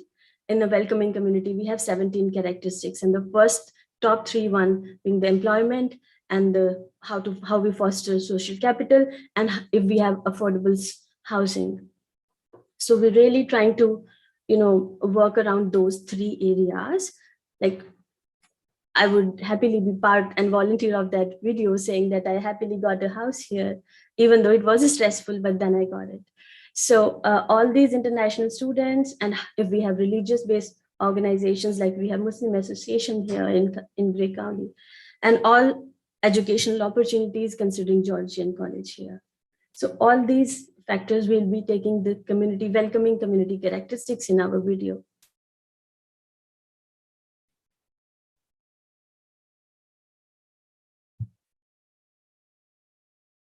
Thank you for that detailed answer. One of the things you touched on was Georgian College and international students there that are on their path to permanent residency. And perhaps you don't have the number off the top of your head. Is it possible for us to find out how many international students there are as a percentage of the total students at the Owen Sound campus?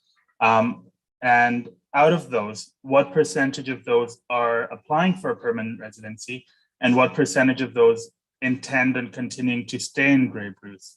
Are those numbers that we can find out? And the context for that is it's important to see how many people move to Grey Bruce for the educational opportunity, first of all, and then second of all, how many continue to live in Grey Bruce after a 3-4 year program, because I think it's very important for newcomers to feel welcome, and if they feel welcome for that initial period, they're more likely to continue staying there. So is it possible to get those numbers at all? Through you, Mr. Warden, that's an actually excellent question, because we do have international student coordinator in place right now. We are continuously meeting with her as well. And one of our partner council member is Georgian College.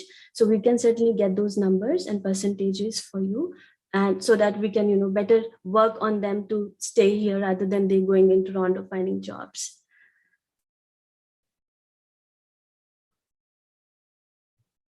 Thank you. Are there any other questions? Looking online, no. Yeah, I'll call on Savannah if there are no other questions. Savannah? Thank you. I was just going to ask if maybe Deepika or Jacinda could give a little update on the Train the Trainer project in a little bit more detail, because I think that goes to what Councillor Desai was asking in terms of the stories and how it is that we're looking at this work, because it really is a mix of newcomer and local long-term voices and how those two pieces come together. So I'm not sure who wants to take a shot at it, but I just think this would be a great opportunity to give you a little bit more detail.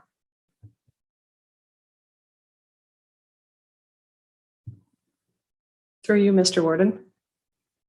So the Train the Trainer project is about a 18-month project. And what it does is build capacity from within. So the trainees that are part of it bring their own lived experience, whether it's their identity, their culture, their ethnicity, and so on. And we have actually 17 individuals throughout Grey and Bruce that represent newcomer voices, Indigenous voice, as well as long-term resident voices. And the idea is to build their knowledge and their awareness and train them on topics such as justice, equity, diversity, inclusion. That's we've just recently confirmed a consulting group that will work with them over the next year and slowly integrate their skills and their knowledge, and being able to provide training to the community as well as member municipalities, staff members, employers on the value of justice, equity, diversity, inclusion in retaining immigrants and different voices to the table. So that's underway. I also just wanted to say about the just with regard to the international student, the federal government is also putting in special measures to grant permanent residency status to some of the temporary residents that have come through that have the healthcare, that have been working in healthcare, because that is something that we need in this area. As you probably know, if immigration is going from temporary to permanent status is a long process. So that's part of the modernizing the immigration system. So that would help with regards to what we're doing in retaining some of those international students. I know before the pandemic, there were something around 40 to 50 international students that were studying at Georgian College. And recently, the borders opened up, and now they've introduced, I don't know the number, but a significantly higher number.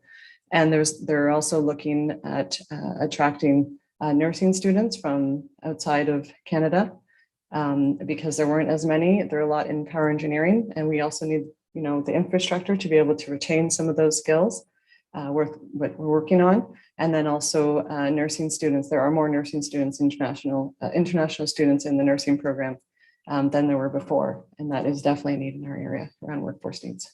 So.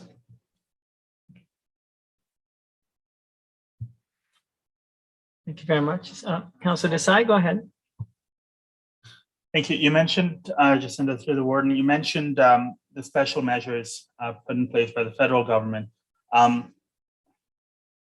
Are there any guarantees per se to ensure that these students continue, or the students who've moved from temporary residency to permanent residence continue to work or live in the area that they've applied from, perhaps? And I'm not sure exactly of the process of it, but for example, if someone going to Carignan College in Owen Sound applies to become a permanent resident, in order to be fast-tracked, is there a stipulation that they have to continue living within Owen Sound for X number of years?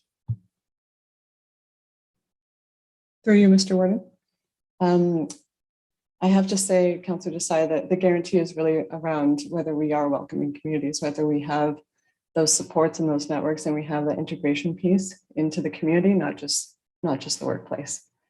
So we're working towards it, but there's no guarantee for anyone to come here. And even if you hire them through the immigration process and they were to gain permanent residency status, which is definitely a kind of a concern once they're working for an employer, there's no guarantee, but the guarantee really lies within how we welcome them and how we can keep them to our area, and whether we're welcoming, whether we build that awareness and the education around justice, equity, diversity, inclusion. So that's really what we're kind of trying to work on with the Train the Trainer project over the next 16 to 18 months.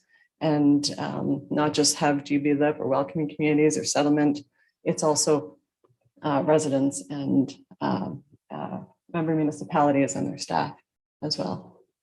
Thank you. Thank you very much for that. Deepika, is there anything else that you have? No, if that's the case, then, oh, my apologies, I did not see your hand. Councillor Keaveney, go right ahead.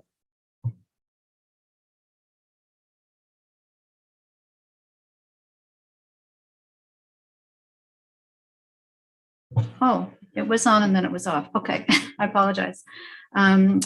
Anyway, I wanted to ask Jacinda about awareness for small business owners. Thinking of, in my own place of business, I was involved in supporting an international student through the process, and you said it more than once. It's a very long process to permanent residency. So I'm wondering, with your work, and I assume you're working with Fort County, and I'm wondering if there's more opportunity to work with our chambers of commerces to get some education to our small business owners to help them understand how they can participate in the process. I mean, it was new to me, so I assume it would be new to some other small business owners, and how we can reach them and help them create jobs and support people through the process to permanent residency. For you, Mr. Warden. Thank you, Councillor Keaveney. So actually, we work really closely with the Business Enterprise Center, and in the next few weeks, we will be reaching out to small businesses to invite them to a workshop around creating an equity, an EDI policy. And in that process, the training involves bringing that awareness piece of the benefit of opening up or changing your policy or addressing the needs of newcomers, as well as the equity, diversity, inclusion piece. So we'll be promoting that to the chambers and to see if all small businesses want to be included. With regards to hiring practices, it is a long process, and we're definitely available at GBLIP to be able to provide small businesses with the resources and the knowledge on how to be able to maybe bring in newcomers to the area, bring in immigrants, and or retain them in their workplace.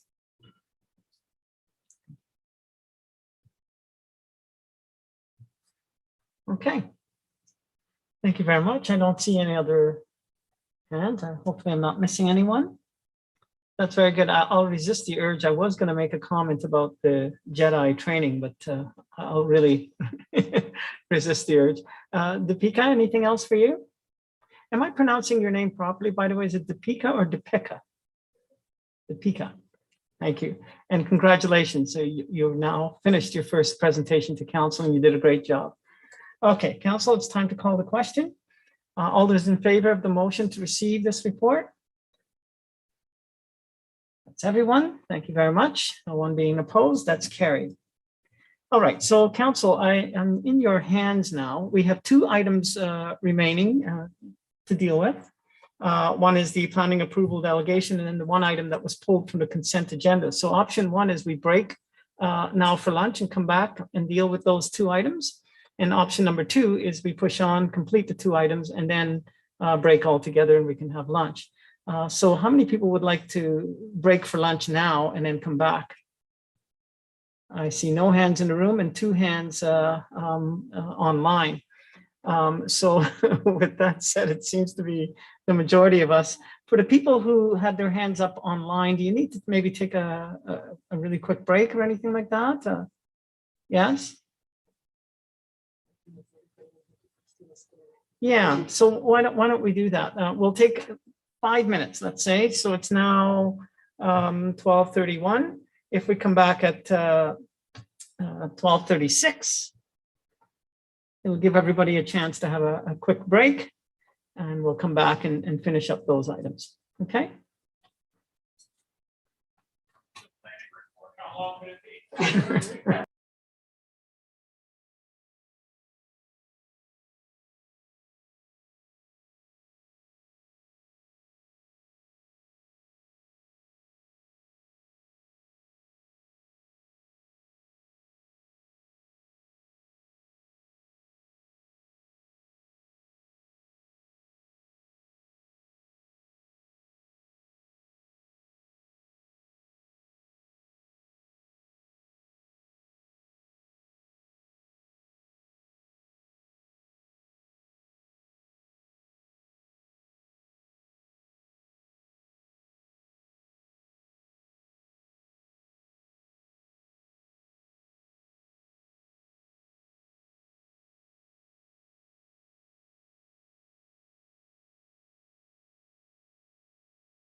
I think we have quorum, right?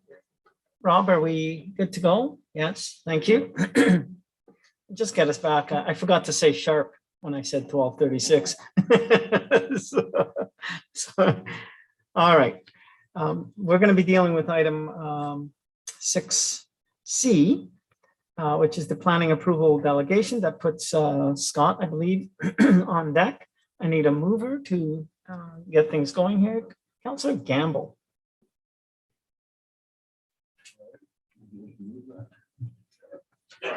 There we go. Councillor, moved by Councillor Gamble and seconded by, I'm looking online now, Councillor Hutchison. Scott, you have the floor. So thank you, Mr. Warden, and good afternoon to the Warden and members of council and anyone tuning in today.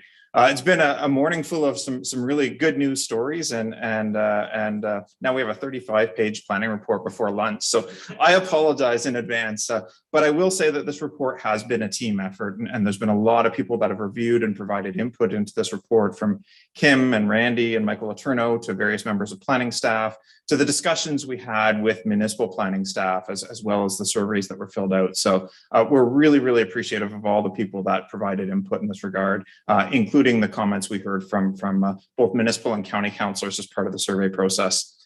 I will also say, just as a preface to this report, this is a big report. There's a lot of information in here and there's a lot to consider. And I realize for members of council, you've only had this for about a week.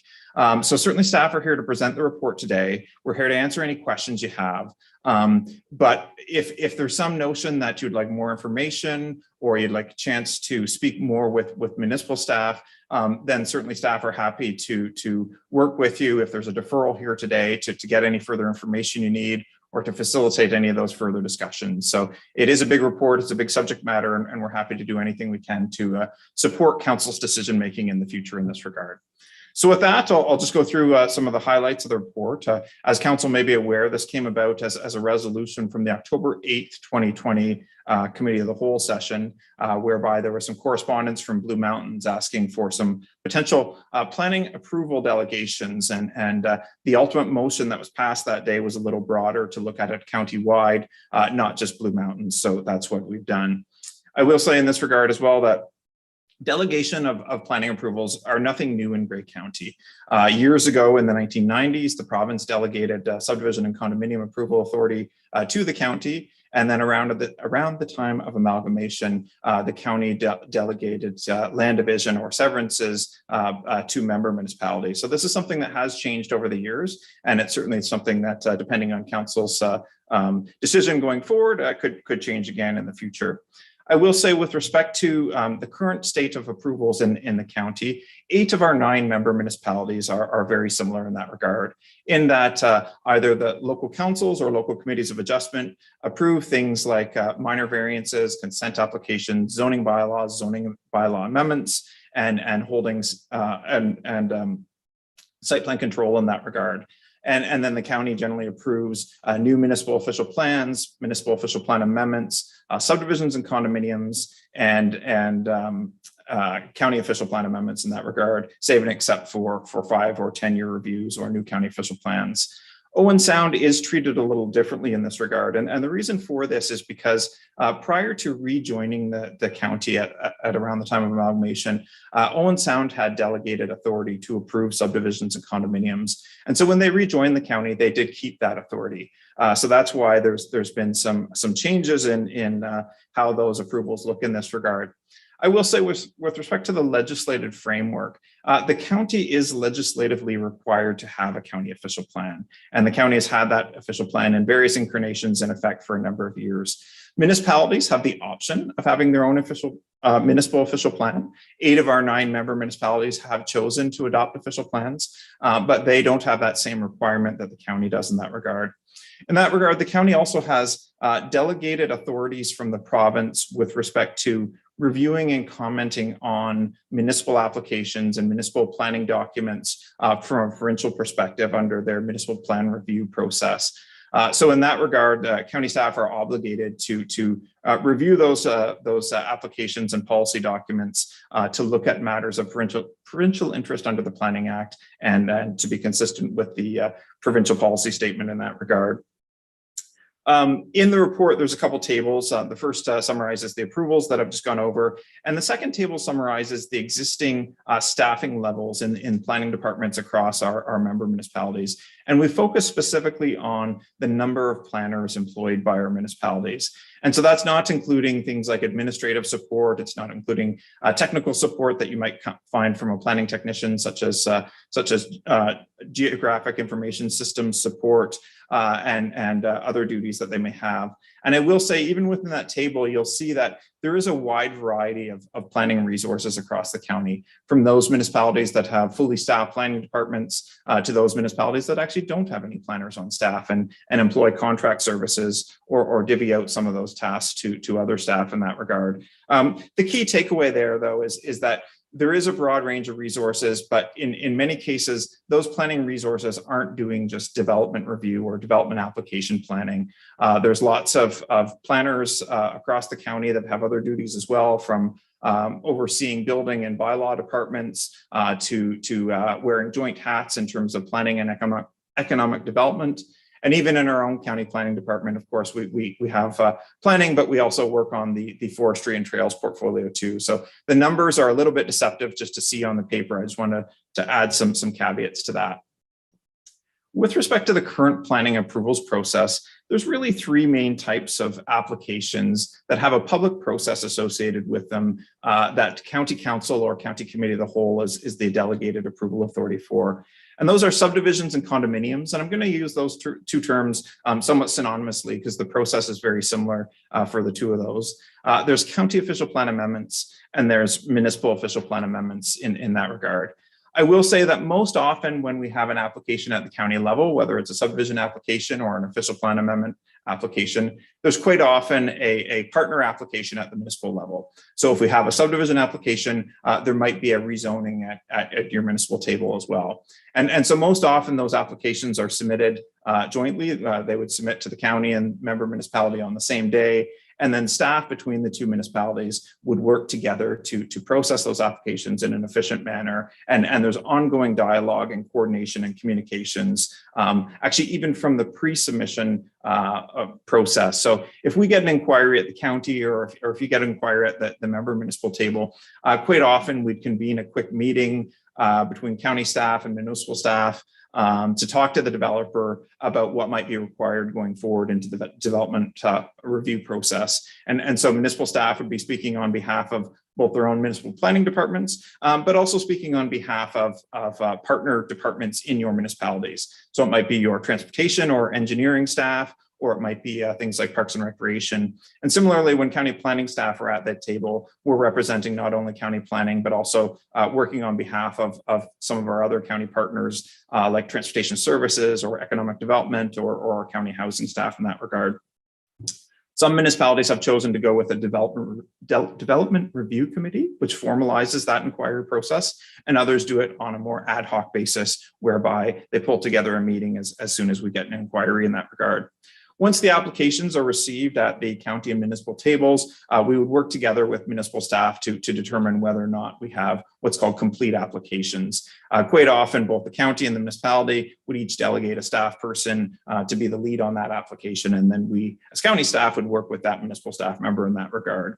In the development review phase, again, we'd be coordinating with the various different functions in the county and the municipality to make sure the different departments are getting circulated and providing input into that. When it comes to advertising for a public meeting, again, we would work together and send out a single notice to the public that a meeting is coming up and have a sign posted on the property. And in that case, county staff are flexible. There are times when municipalities would prefer the county to do that circulation and order the sign through our county sign shop. And there's other times when municipalities want to take the lead themselves. So we make sure that the wording that's needed is on the sign and in the notices, and it really doesn't matter who sends it out. There's only one notice being sent out in that regard. With respect to public meetings, I'm sure it's no surprise around this table, those meetings are held at your either local council or some have delegated them to local planning committee tables. Especially in the pre-COVID times when those meetings were always in person, it's much easier for members of the public to get to a location generally in their own municipality versus say having to come up to Owen Sound for a meeting at the county in that regard. So in that sense, we have two types of meetings. We have a joint public meeting, which is the type of public meeting we have when we have a county official plan amendment in play. And that's where we do need a representative from county council. And then with respect to subdivision and condominium meetings, that's a delegated meeting. So it's the municipal council or municipal planning committee that's holding that meeting on behalf of the county in that regard. In either instance, county staff are in attendance, either in person or virtually, to answer any questions that might arise out of that. In terms of the development review phase and trying to respond to public comments or questions or initiating peer reviews, again, that's all done in concert with municipal staff. When we look at a peer review is only done once. And so whether it's being let through a municipal purchasing department or through our own county purchasing, it's covering the needs of both the county and the municipality in that regard. And again, county staff are flexible as to how that gets done because some municipalities have peer reviewers on retainer that they use. And so as soon as a peer review is needed, it's farmed out directly to that consultant versus other times we go to a competitive bidding process. But the key is to make sure that we're not double dipping there and having a review at the county and a review at the municipality. Similarly, with respect to responding to public or agency inquiries, in some cases it's very clear. If it's an inquiry about the county road, then county planning staff would work with transportation services to make sure we get a response there. Or in other cases, if it's an inquiry about a municipal service, then the municipal staff person would usually take the lead there. When it comes time to making recommendations to our respective committees of the whole or councils or planning committees in that regard, county staff never bring forward a recommendation to this table without first hearing from the municipality. And in some cases, municipalities have delegated that authority to staff to say, yep, you're free to advise the county that either we have concerns or we don't have concerns. And in other cases, those go through municipal planning committees or municipal councils. And so typically things like draft plan approval of a plan of subdivision, the municipal planner would present draft plan conditions to their planning committee or council in that regard. They would be endorsed by council and or changed by council and then come up to this table for approval. Sometimes on official plan amendments, that's a staff delegated authority at the municipal level. And then when it comes to appeals, in some cases, we have appeals of both applications at the county and municipal level. And so we work together with municipal staff and municipal legal counsel where feasible to collaborate on that and ensure that the county and the municipal interests are represented in accordance with any appeal protocols that might be in place at the county or municipal level. I will say that in working with municipal staff, both in the planning departments and other departments, we have tremendous respect for the job that they do and what they bring to the table in terms of, in some cases, that local knowledge, both of council's direction and of public opinion in that regard. And we always learn from dealing with them. In some cases, what county staff bring to the table is a broader perspective. And in some cases in a municipality where you might be experiencing a certain type of application or a certain issue for the first time, sometimes county staff can share experiences that we've already run across in other municipalities. Particularly when you get into some details around condominiums, they can become quite complex. And so if as a municipal staff or municipal legal services are dealing with that for the first time, there's times when county staff are able to bring that broader experience. And other times when county staff would reach out to provincial staff in that regard to get further perspective in that regard. When we're reviewing these applications, we are reviewing for different things. In some cases, our partner departments are reviewing for different levels of infrastructure, whether it be servicing at your municipal tables or county roads at our county table. And even in the planning perspectives, from a county level, we're reviewing mainly with respect to the provincial policy statement and our county official plan versus your municipal staff would be reviewing more so from the municipal official plan, if there is one in effect, and your zoning bylaw or any other guiding documents that might be in effect there. So in terms of trying to put together this report, we undertook a number of surveys. There was 4 surveys that went out, first in 2020 and then later in early 2021 to try to garner further input. There was a survey to municipal and county councillors. There was a survey to municipal planning staff and planning related staff. There was a survey to developers and consultants, and there was a 4th survey to our neighboring counties to find out what they do with their planning services in that regard. So surveys 1 to 3 were all very similar in terms of getting people's opinions on what perspective they have on delegation, what they think about the current process, what could be changed, where there could be further efficiencies, etc. The survey that went out to our neighboring counties was more abbreviated in that regard, and it was really just trying to learn about what they do between their county level government and their member municipalities. The survey is attached, warts and all, to the back of this report. I won't go through it in detail other than to say that there was mixed responses. And in all 4 of the survey categories, there was mixed responses. There was some people that saw great benefits and pros, if you will, to delegating certain planning approvals. And there was others that had concerns and had questions about that. And there wasn't a uniform response in any of the surveys in terms of, some of the municipal and county councillors all had different opinions. Some of the own municipal planning staff had different opinions, and even the developers and consultants had different opinions. And so we gained a lot of valuable feedback from the survey, both in terms of future delegation consideration, but also in looking at where we could find planning efficiencies. And I will say, because this survey was done in 2020 and 2021, it definitely represented a snapshot in time. And there's been improvements at both municipal and county level since then that have already, in my opinion, made the process more efficient or made our respective planning departments easier to deal with in that regard. And some of that was out of necessity in terms of suddenly having to go paperless and go online based on the pandemic. Another was based on improvements that had already been sort of in the works and were finally just implemented in that regard. But the survey results were very valuable, but we need to consider them as a product of their time, and they will continue to evolve over time as well. With respect to what our neighboring counties do on their planning approvals, it really is a mix. And we just surveyed the counties that border Grey County in that regard. And so you have examples like Bruce County, where Bruce County provides all the planning services at the county level, to places like Wellington County, which are more like Grey County in that regard, in that there's planning services at the county level and at the municipal level. The main difference in Wellington County is that they still have a county-based land division committee. Simcoe County is particularly interesting in this regard, and you'll see in the report there's a link to a memorandum of understanding from Simcoe County. Simcoe over the years has delegated subdivision and condominium approvals to 14 of the 16 of the member municipalities in Simcoe. And so we got a lot of information from the processes they went through, and in talking to staff there, even that process has evolved quite a bit over time, from the first time they delegated to a single municipality to the 14th in that regard. So they've been a great resource to learn from. I'd also like to highlight Huron County, because Huron County had a particularly interesting model on some of their staff delegations and approvals in that regard. So with respect to consent applications, consents are approved at the county level, but consents are approved and delegated by staff unless it's a contested application. So you go through the process, you circulate, you get feedback from the public and agencies. If nobody has any concerns, it's delegated to the director of planning in that regard. If there are concerns or questions in that regard, then it would come to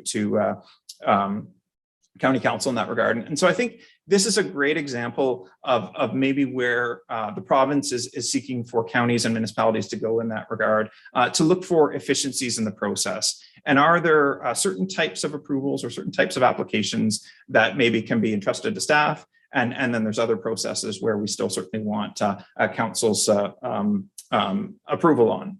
And the other body that we were able to engage with in this regard was the Ministry of Municipal Affairs and Housing. And certainly they confirm that the county does have the legislative authority to delegate subdivision and condominium approvals if they so wish. We don't have the authority to delegate official plan amendment or official plan approvals in that regard. And the ministry simply recommended, similar to what we've heard from other neighboring counties, that if we were going to look at delegating, or if council was going to look at delegating approvals, that there be some criteria established to understand what needs to happen in order for delegation to be successful. With respect to the delegation of approvals and that legislative authority, in speaking with Michael Turno, that would come at a later date if council saw fit through council passing a bylaw and also a memorandum of understanding between the county and the member municipality that was seeking delegation in this regard. And so that memorandum of understanding, if council were to support this report, would come back to council and would come back to your own municipal councils to see all the details before you sign on the dotted line, so to speak. We also heard some very interesting anecdotes from some municipal staff that had been through a delegation of approvals before, in terms of understanding how big a process it is. And council might be able to appreciate, even through the length of our planning staff reports, how big some of these planning files can get. And back in the days when we were using paper, they could be quite thick in that regard with hundreds of pages of material. And one of the anecdotes that we heard on the delegation was that when the county delegated to the member municipality, they scanned and copied every single document in their files before passing it on to the member municipality. So A, that's a huge task for the county, and B, that's a lot for your own municipal staff to receive in that regard, both in terms of digital files and in terms of paper files in that regard. And so there'd be a lot of work from a records management perspective with both our clerks department and our IT department. So it's certainly not something, unfortunately, that can happen overnight, but we're starting the discussion here now. With respect to that delegation, staff outlined 3 types of scenarios for delegation in the report. And that's what we came up with, but we're certainly open to feedback from council or from any of our member municipal staff in that regard. So one would be to delegate subdivisions and condominiums on a go-forward basis only. So that would be if someone came in, let's just say council delegated as of December 2022. So if someone came in January of 2023 for a subdivision or condominium, that would go to that local municipality. But any existing files that are in process in terms of subdivisions and condominiums would remain with the current approval authority. So for everybody except Owen Sound, that would be the county. There is some merit to this approach in that it's nice and clean, and you've got an effective date, and everything that the county was already working on, we're still working on, and then we've got this nice clean go forward date.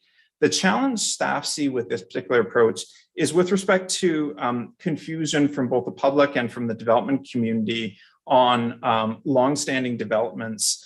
So let's just say we had a subdivision that was approved in 2019 and somebody needs to come forward with a change to that. They're phasing their approvals or they need further changes. Do they go to municipal council or do they go to county council in that regard? So staff see some benefits, but also some challenges with that particular option.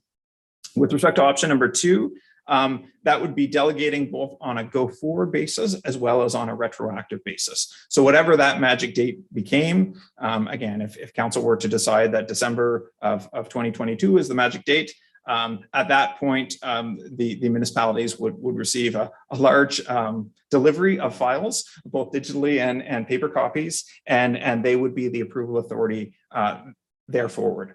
That's how the province delegated subdivision approvals to the county in the late 90s. And that's certainly the option at this stage, pending further discussions that county staff would be recommending.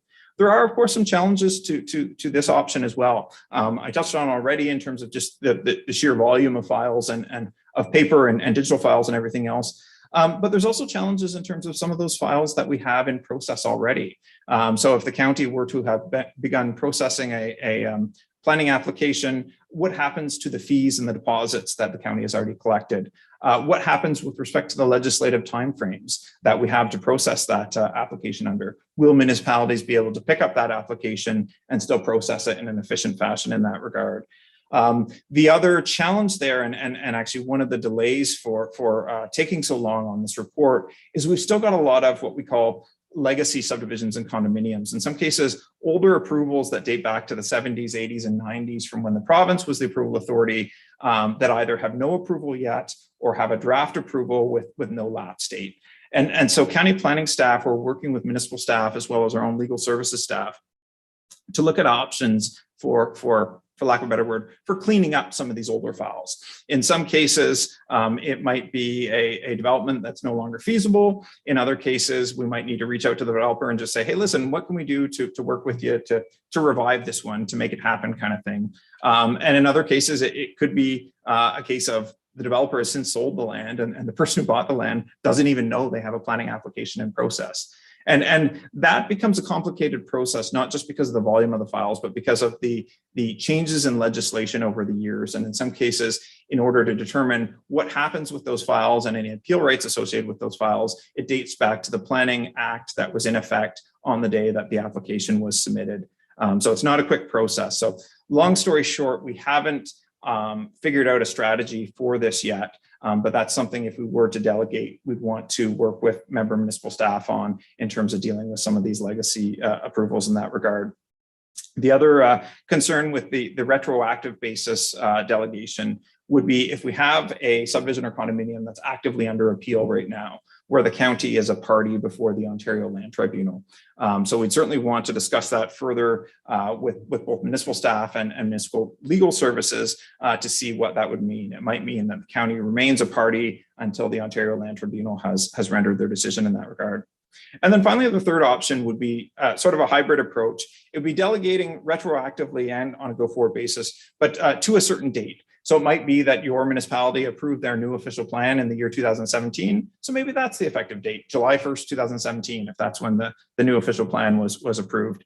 And that gives you a nice clean policy basis for considering these applications. There are some challenges to this approach similar to option one, whereby it could get confusing for developers or the public with respect to changes of some of those older applications.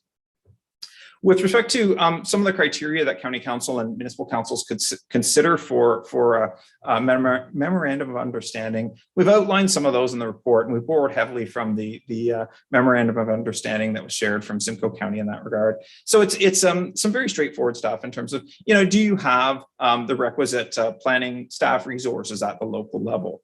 Do you have legal resources, whether on staff or whether on retainer, that can assist with those processes? Should you look at a public meeting to figure out what your residents and developers want to see in that regard with respect to delegation? Are there training needs that need to be done? Are your municipal planning documents, such as your official plans and zoning bylaws, up to date? Do you have a fee schedule in place for processing those applications? What level of reporting would be required back to the county on some of these applications, knowing, of course, that that growth in each member municipality is important not only to your member municipalities, but also to the county as a whole. Things like looking at impact on infrastructure and such are all important. The files, of course, would have to be processed in accordance with the Planning Act, and there's a number of other criteria that are listed in there. And if council were to support moving forward with that MOU in that regard, we could certainly look at examining those in more detail. I will say one of the surprising results that came out of the survey was that there were some municipalities that didn't want full delegation, but wanted only a partial delegation in that regard. So there was a particular municipality that raised the fact that they'd love to be able to approve part lot control applications, but they don't want to approve subdivisions or condominiums. And so if we were to look at the full delegation versus the delegation light, that MOU might look very different in that regard. So it might need to be tailored even between municipalities if there were multiple municipalities that were asking for delegation in that regard. So if council were to delegate and certain municipalities were to take on these approval roles, the immediate question is, what time savings would there be at the county level, and what would staff do with all this newfound time? And so in this case, we haven't been able to accurately quantify exactly what level of time savings that would be. And part of that is because we don't know yet who's requesting delegated approvals, and we don't know yet whether they're requesting the full delegation or the delegation light, if you will. So that can come at a later time in terms of figuring out exactly what that might be. But staff estimate for a planner's time, if we were to delegate the approval, it might result in roughly 1/3 of the time we would normally spend on, say, a subdivision application being saved. So there are certain things that we would no longer have to do at the county level. We would no longer be sending out notices. We would no longer be ordering signs from the sign shop. Potentially, we would no longer be writing staff reports to County Committee of the Whole. So no doubt there would be some time savings there. And it might vary depending on the types of application. With respect to the time from some of our partner departments on reviewing these applications, we don't see a lot of time difference there. So with respect to Transportation Services and Pat's team, whether they're reviewing the impact on a county road and reporting back to county staff, or whether they're reporting back to municipal staff, they still got to review the impact, and it'd be very, very similar in that regard. With respect to how we could use some of this newfound time, some of it would go probably towards reducing the amount of overtime that's worked by county staff. And certainly in this most recent sort of development boom, and due to some staff shortages, that has been increasing. But we also see potential, if there is time savings, to focus on some more countywide strategic projects. So the project that was presented to Committee of the Whole this morning, the Age-Friendly Community Action Plan, is a great example of that.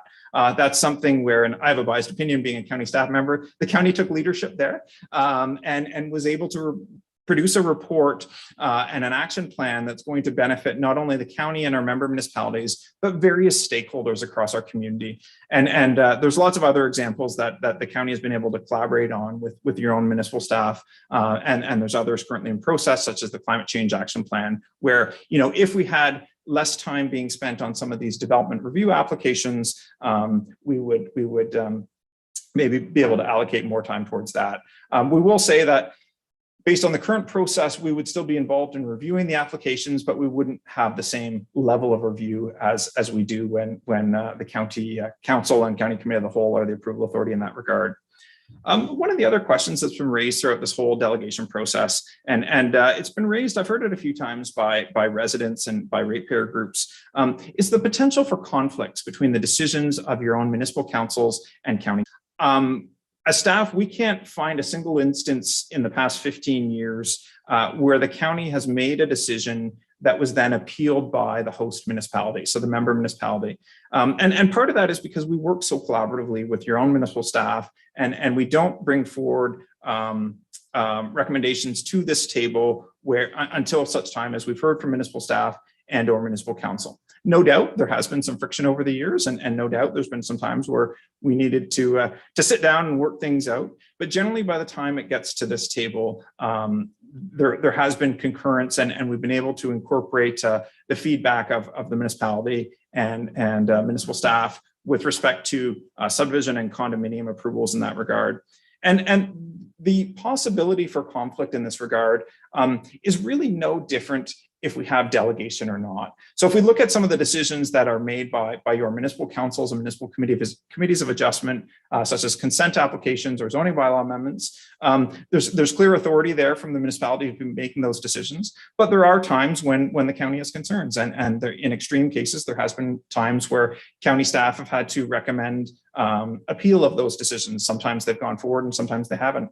And so that could happen, really regardless of who's making the decision. You could have either the county feeling that its concerns weren't met, or you could have the member municipality feeling that their concerns weren't met. But sort of the key takeaway is we really try hard to make sure we're on the same page, and we're having regard for all the input from municipal council and municipal staff and residents in that regard. So the final piece of this report was looking at process efficiencies. And this is something that, in my opinion, regardless of whether or not there's any delegation of approvals, there is always room for process efficiencies. And that's come through loud and clear in terms of some of the recent provincial direction with respect to affordable housing. And certainly we're going to be seeing further legislation that might be leading us further down that road in that regard. So there have been some positive processes already instituted in that regard. So a number of your municipalities have instituted development review committees where you invite county staff to sit at that table in terms of reviewing applications and pre-submission consultation proposals. There's been more and more move towards paperless applications and online applications. There's been more information shared online. So rather than a member of the public needing to come in and look through our hard copy paper files, they can find the information they need online. With respect to the county's processes, we've implemented a one window process whereby your municipal staff circulate the document to the county planning department, and then we would circulate internally to each of our internal departments to get comments there. We have abbreviated some of the comments that we would typically offer on a municipal application, such as minor variance, where there's very little impact on county services in that regard. As I noted earlier in the report, there's joint peer reviews being done so that so we're not duplicating review efforts in that regard. There's been some technical guides created by the county in concert with municipal staff to try to better inform applicants of, what it means to do an environmental impact study, or what it means to do a functional servicing report, and what sort of the minimum level of criteria we need to see are to be successful in that regard. And then there's been other process efficiencies in terms of delegating certain approvals to staff. And that's happened in some cases, both at the county and municipal level, whereby council has had oversight over certain matters and others are delegated to staff. So what are some of the changes that we could improve upon in terms of going forward? We certainly see an opportunity to better streamline some of the inquiries that come in. In some cases, that first point of inquiry will come to county staff or even a member of county council. In other cases, it might come to municipal staff in that regard. But we need to make sure that regardless of who gets that first phone call or who gets that first email, that we have an efficient process in place, and we're providing great customer service with respect to handling those inquiries. We think another major step forward here would be ensuring that we have proper memorandums of understanding in place with the 4 conservation authorities across Grey County, both at the county level and at the municipal level, to ensure that they're providing those efficient comments on natural hazards and we're opted in on natural heritage as well. We also want to ensure that there's adequate staffing levels at both the county and municipal level. Some of the results from the survey, we heard comments along the lines of staff are doing an okay job or a good job, but they're taxed. There's just so much on their plate at the moment, and they can't process these applications as quick as we'd like to see them process the applications, surely based on the sheer volume of it. There's also, I think, an opportunity for additional training to both staff and council. And this isn't just planning staff, it's staff in a number of different departments with respect to responding to these development applications and providing that customer service, while also understanding what role everybody plays in the process. And I think particularly as we move towards a municipal election and where we might see some changes at our municipal and county council tables, I think it's a great time to really fine tune our messaging and help everybody understand what their role is. Because I think in the past, and I know I speak for myself, there has been confusion in the past. So we'd love to work with municipal staff and councils in that regard. We also see an opportunity as you're working through your own municipal official plan reviews or new official plans to look at reducing duplication between what's already in the county official plan. And so some municipalities have taken leadership in this regard in terms of the Township of Georgian Bluffs or the municipality of West Grey, whereby their municipal official plans cover their settlement areas, their growth areas. This is where we really want to see development. And they focus the policy efforts in the agricultural and rural areas to the county official plan. So in that sense, it's a little bit more streamlined, and we don't end up with situations where we're doing a double county official plan amendment and municipal official plan amendment. We also see opportunity for increased advances in things like online payment for application, online submissions. We've made great strides in that regard, and there's still some ways to go. We think we can take the lead from some of our municipal partners and look at maybe having peer reviewers on retainer, such that when we do get a need to peer review an element of an application, we have someone ready and waiting to go, and we can reduce the time frame needed to hire that person. And then we think there's further opportunity for staff delegation in that regard. And certainly we've seen some of that through recent direction in the province's Bill 13, which allowed municipalities to now delegate things like temporary use bylaws or holding symbol removals to staff. And I think we're going to maybe see more of that in future legislation. So I think we do an adequate job of communicating between staff right now, but I do think there is opportunity that we can move forward based on the feedback we've heard for further streamlining and efforts in that regard. And so finally, just to wrap up here, with respect to the legal aspects in the budget, as I noted, we do have the ability to delegate what's included in the motion in terms of subdivisions, condominiums, part lot control, and condominium exemptions. And we don't have the ability to delegate some of those other planning approvals. And those would come, the subdivisions and condominiums and part lot control would come through a future memorandum of understanding and part lot control bylaw. I will say with respect to getting this delegation done, should council decide to go in that route, it will take some time. And staff are recommending that through the motion, we go back out to our municipal partners to determine exactly who wants to receive those approvals, and that municipal councils decide whether or not they want to opt in or opt out in that regard. And once we have a better understanding of that, we'll have a little better idea of how we're going to move forward and what resource and budget implications that might be. Staff are thinking at this stage that if there is more than one municipality that makes that request, that we might need to go one at a time, and we might need to look at having one municipality go first in that regard, just based on the resource levels at both your own municipal table and the council at the county table in this regard. So I realize that was a very long-winded presentation. I will just turn it over to Randy just in case I've missed anything here, and then certainly staff would be happy to take any questions. I think Scott's done a fantastic job of summarizing the report and hitting all the key highlights. So thank you, Scott, for taking us through that journey and that report. And obviously, like Scott said, we're here to answer any questions. And as Scott indicated at the beginning, this is a lot to digest. We recognize that. If council feels that they need some additional information, we're happy to try to collect that and gather that with further conversations with your local municipal councils and local municipal staff. So that's something that is an option to council for sure. But we're happy to take any questions today or any comments from council. Thank you very much for that. You're right, a lot packed in there. Councillor O'Leary. Thank you, Mr. Warden, and through you, Scott, you talked a lot about collaboration with the lower tier municipalities. But in this recommendation, the second one says you're going to share this report with lower tier municipalities. Is that for information purposes only? Or are you specifically with this report, are you engaging with lower tier staff and getting input? Sure, through you, Mr. Warden. Good question, Councillor O'Leary. So the purpose behind item 2 in the recommendation is kind of twofold.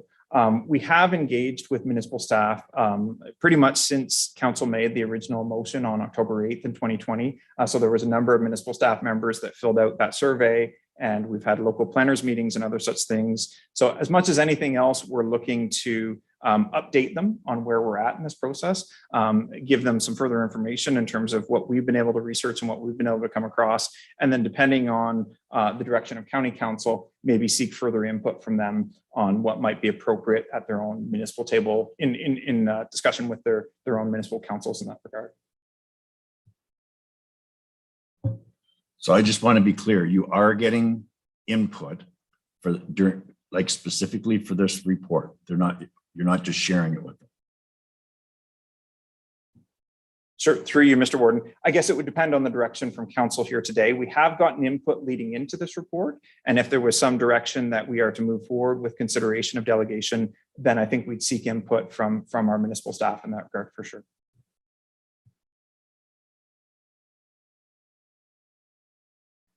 Thank you. Councillor Milne. Thank you, Mr. Warden. And thank you, Scott, for the report. As was noted, it was ironic that the planning department is putting a report forward about efficiency. So it's good to be efficient. Just a comment, really, just quite frankly, I'm less interested in knowing whose eyeballs are getting paid to do these reports or do the planning consulting work as how any of this is going to impact the applicants and the people seeking the work. So I guess my question would be framed around less about who's doing the work as to how it's going to benefit and how those efficiencies will benefit anyone requiring the work to be done. So I'm wondering, Scott, if you could just talk a little bit more about how this is going to benefit the ratepayers of Grey County, please.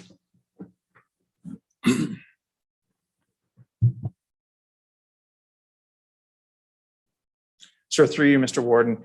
Great question, Councillor Milne. In some cases, it it may benefit the ratepayers of Grey County, and in some cases it may benefit the developers of Grey County. One particular instance I can think of is, if we're looking at a subdivision or condominium approval, under the current process, quite often there would be a minimum of at least one, sometimes two staff reports at your own municipal table in that regard. So in some cases that might be to approve a zoning amendment. In other cases, it might be to endorse recommended conditions of draft plan approval that may then get sent up to the county. Right now, the developer is waiting for that report, and then subsequently they're waiting for the similar staff report that comes to County Committee of the Whole. So in theory, in not having to balance those two different councils' timeframes, there could be some time savings in that regard for sure. And county staff would simply become a commenting body through the development review process, similar to the Conservation Authority or the school boards or anyone else in that regard. At this stage, we can't say for sure how much time savings that would result in, but we could certainly look to our friends at the City of Owen Sound who already have that delegated responsibility to look at how efficiently their process works versus where we might be able to learn from that in terms of applications where or processes where we've got dual approvals at the county and municipal level.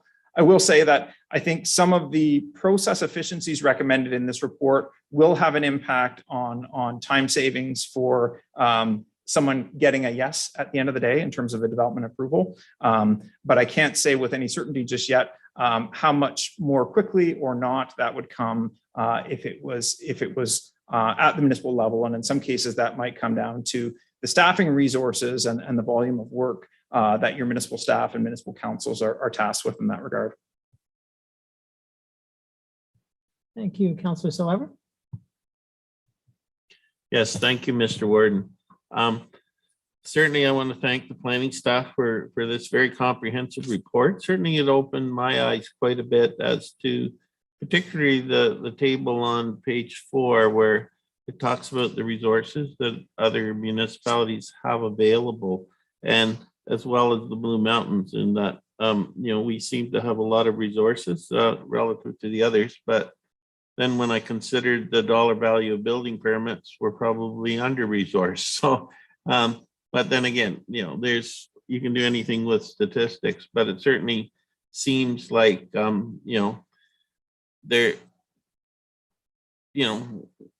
I think we're in pretty good shape in the Blue Mountains. And, the reason that the Blue Mountains requested this report stemmed back to the Gibraltar Pit, OPA 135, where we actually had to appeal a county decision on that OPA 135, and then subsequently managed to negotiate with the proponent to come up with a solution that provided a buffer to the park, new trees, and a much smaller pit than would have been possible with the amendment. So, I think there are times, and they're very few, I will admit, that the planning departments don't see eye to eye, or councils don't see eye to eye. I guess in this case, it was at the transition of the council, and the thing was really appealed initially because there was a lack of decision on the change of council. But then, I think, it is, you do need to have the resources to be able to take on these abilities. And I know that, the Blue Mountains has 6 planners, but that doesn't include the, professional engineer on the development engineering side, and the technician, and also the GIS and everything else. So, there are quite a bit of resources needed, but I can also see the savings for the county and the town in that most plans of subdivision and condos go for zoning bylaw amendments. And so we are really looking at the same information with 2 reports, and, we are doing joint public meetings. So there is, some good collaboration with the county, and it does work out. But on the other hand, there is duplication of effort, and particularly recently with the Lower Bay Phase 5, you know, it's a lot of work, trust me. You get, you know, and then we had delegations here at County Council as well. So I think there is some merit to this. And, you know, as far as costs go, I think there will be savings. Certainly having delegated authority seems to work for Owen Sound.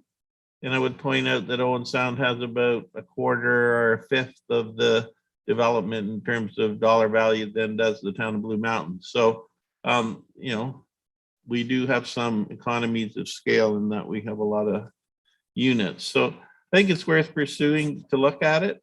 And if we can introduce some savings to county taxpayers, I think that would be great.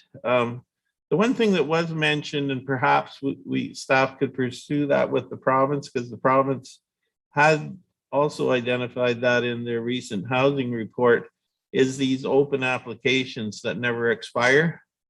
They're a thorn in our side in the Blue Mountains, and I'm sure in the county as well. And perhaps a good way to deal with those would be to lobby the province to act on the recommendation in the housing report and just mandate that anything that's been open for more than 10 years and hasn't advanced to building permit stage just goes back to square one and doesn't just disappears, because there's a huge amount of those on the books. And I could see how any transfer of those files would be very problematic, because we get them all the time, particularly in the last few years when you know, all of a sudden there's a huge market for housing and somebody says, well, wait a minute, I have a planning application from 2008 on that property. We'll just rejuvenate it. And then they say, do I need a new traffic study?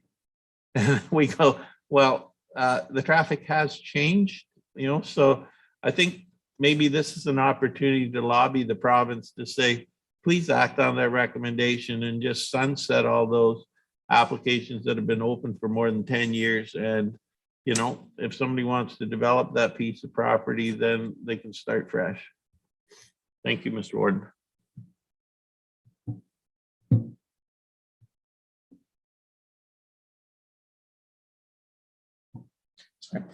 Thank you for those comments, Councillor Swiver. Some great suggestions there, and certainly we can chat further with the province with respect to your comments about sunsetting applications.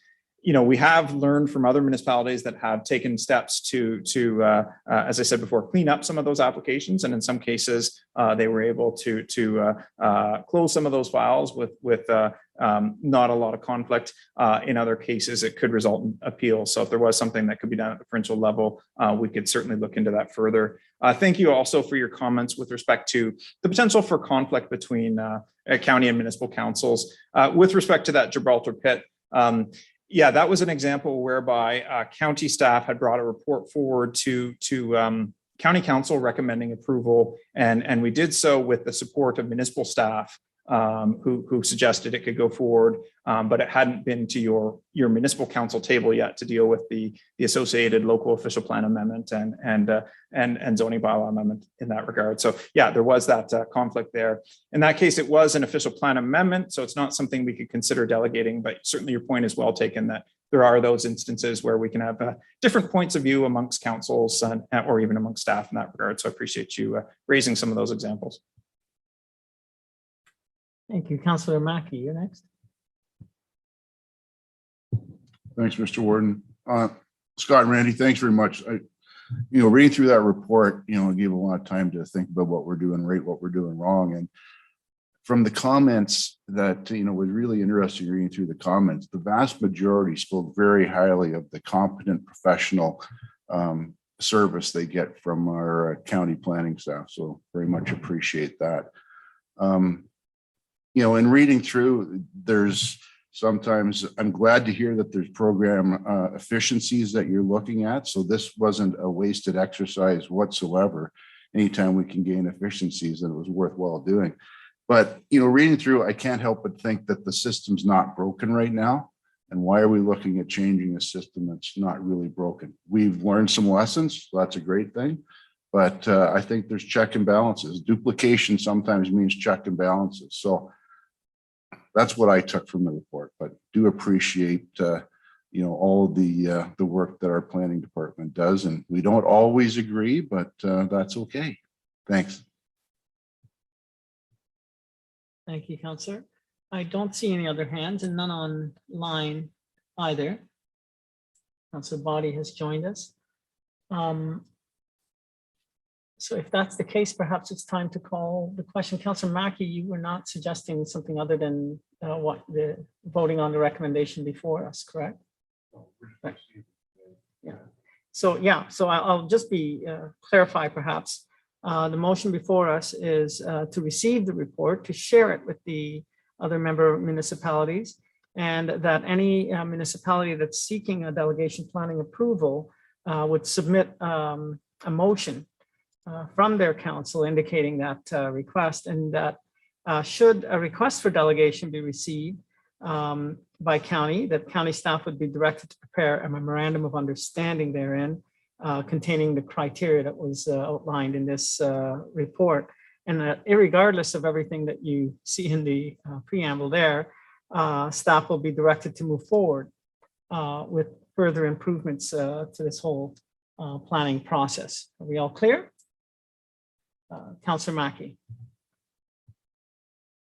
So, Mr. Warden, if we endorse this today, are we saying that should a member municipality come forth that we would allow it to happen? I mean, if I don't believe that the system's broken, then I don't want to support something that changes the system. I'm maybe going to go to our clerk with this one. Thank you, Mr. Warden. It does say that if a municipal council is interested in speaking further on this aspect with county planning staff, that a municipal resolution would be required from that council, and then staff both at the municipal and the county level would begin discussions. But that is only if your municipal council is interested in that process. If you are happy with the status quo, then that is how it will move forward, on top of the efficiencies that our planning staff are interested in putting into place. So I guess Councillor Mackey, that's why I had asked, based on your comments, I didn't know if you were proposing something else, because clearly if a municipality is interested, they pass a resolution and then county staff would be directed to pursue that. Madam CAO. I think it's important to pay attention to point 4 in the resolution about the memorandum of understanding process that would come in as part of this, right? Like, even though we would receive a request for that delegation, there's a whole process that would have to unfold at a staff level. Well, we come to terms with a mutual understanding about exactly what that means. I think it's fair to say, Scott, that we'll have some information that the member municipality staff wouldn't necessarily have full knowledge of or at their fingertips. Like, so for them to understand the totality of what they would be taking on, I think that's where some of that discussion would have to happen, right? So I can see this as one of your council saying, we're interested in exploring this. And then, so you're going to pass a resolution, and what that's going to do is give your staff the support to enter into this additional piece of work that they wouldn't normally have in their work plan, to then sit down and work it through with county staff to understand what all the pieces are, what this would mean, how many applications are currently in play, all the different pieces about fees that have been paid, et cetera, to work through all of that. And then at the end, now as staff, we've got kind of a mutual understanding. I think that would need to go back to your council then. Your staff would need to talk to your council about what does this mean, and are we still good? And if we're going to do this, it's going to take additional resources or it's not. All of that would need to be explored. And then you guys, your own councils would make a decision about what you needed. And then I think it would come back to us after you made sure within your own municipality that you saw this as a great benefit for yourselves. Have I got that right, Randy and Scott? Sorry. Yeah, that's roughly how we see the process unfolding. Obviously, you know, it's a bit of work to get to that stage. But if a municipal council was interested in having those approvals delegated, they could pass that motion. We would go through that exercise like Kim indicated, and ultimately prepare a draft memorandum of understanding and a bylaw back to this council for consideration.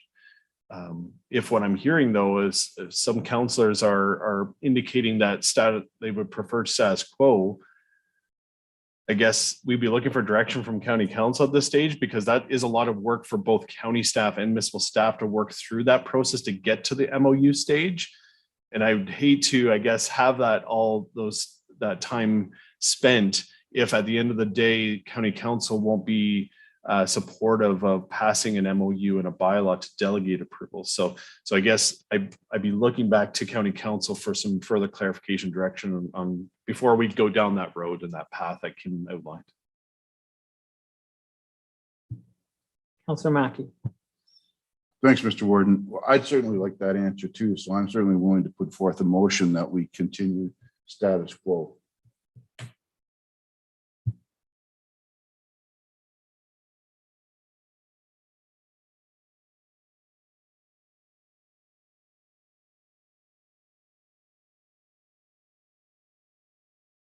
All right, so what I'm hearing is you would likely have to vote on this and defeat it.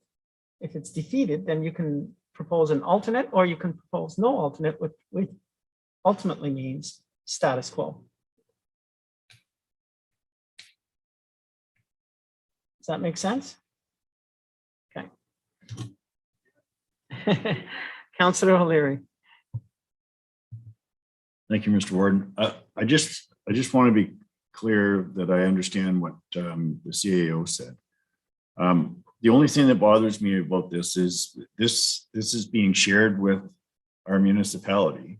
And if our staff are not satisfied with that, you're not going to come back and say, well, you voted for it, you received it, so there's no changes to be made.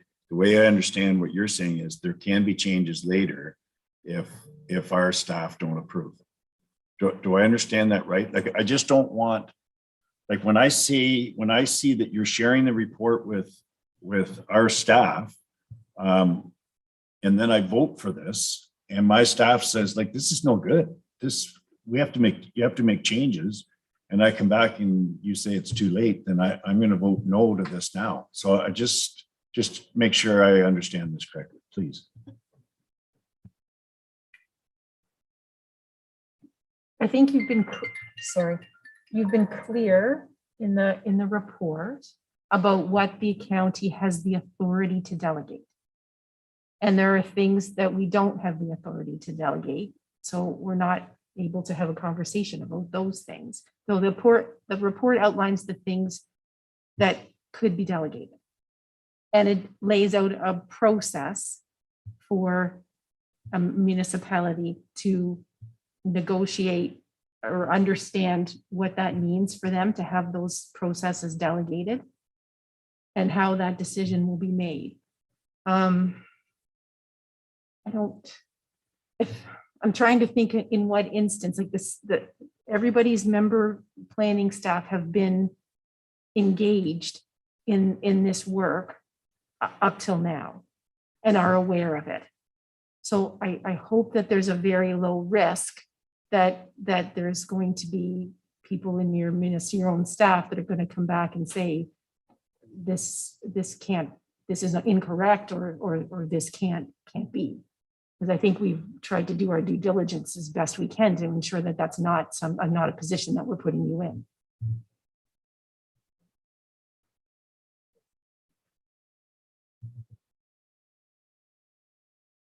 In this case, just to build on what Kim was saying there, We have shared this report when it went out to council with municipal planning staff and municipal staff in that regard, just as a courtesy. We of course told them that has no level of endorsement from council yet, but it is a public report that's posted on our website. So we didn't want anyone to be caught off guard there. But typically, if council were to support a motion like this, or sorry, committee of the whole were to support a motion like this, we'd send them a further update to say that that report we sent you a week ago has now been dealt with by committee of the whole, and they said X kind of thing. So they are aware. I won't say that we've gone through and gotten, you know, endorsement from every municipal staff person by any means, but they've been engaged throughout this process, and they were emailed a copy of this report when it went public with council.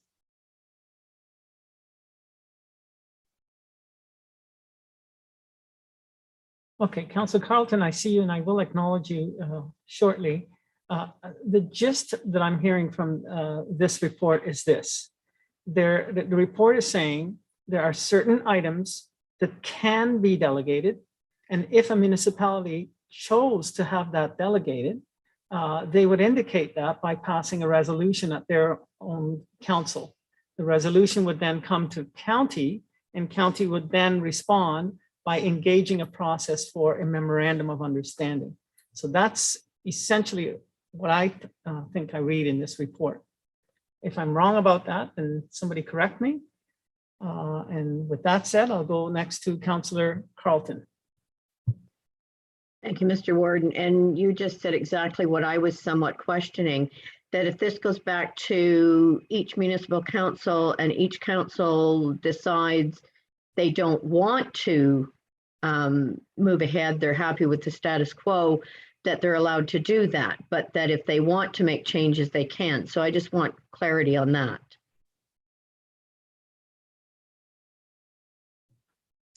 Through you, Mr. Warden. Yes, Councillor Carlton, that's exactly how we see it. The only other piece to the report was the process efficiencies, and county staff are seeking the blessing of council, regardless of where we go with the delegation opportunity, to proceed with process efficiencies. But based on the survey results and based on past discussions with municipal staff, it's been clear to us that some do want it and some don't. So if council supported the motion as is, and a municipal council were to say, we'd like to move forward with further discussions on that MOU, then each municipal and county staff person would be authorized to start that process, which, as Randy said, is a fair bit of work. And similarly, if a municipal council or staff said, nope, we're not interested in this, then there'd be no further discussions with that particular municipality other than on the topic of process efficiencies.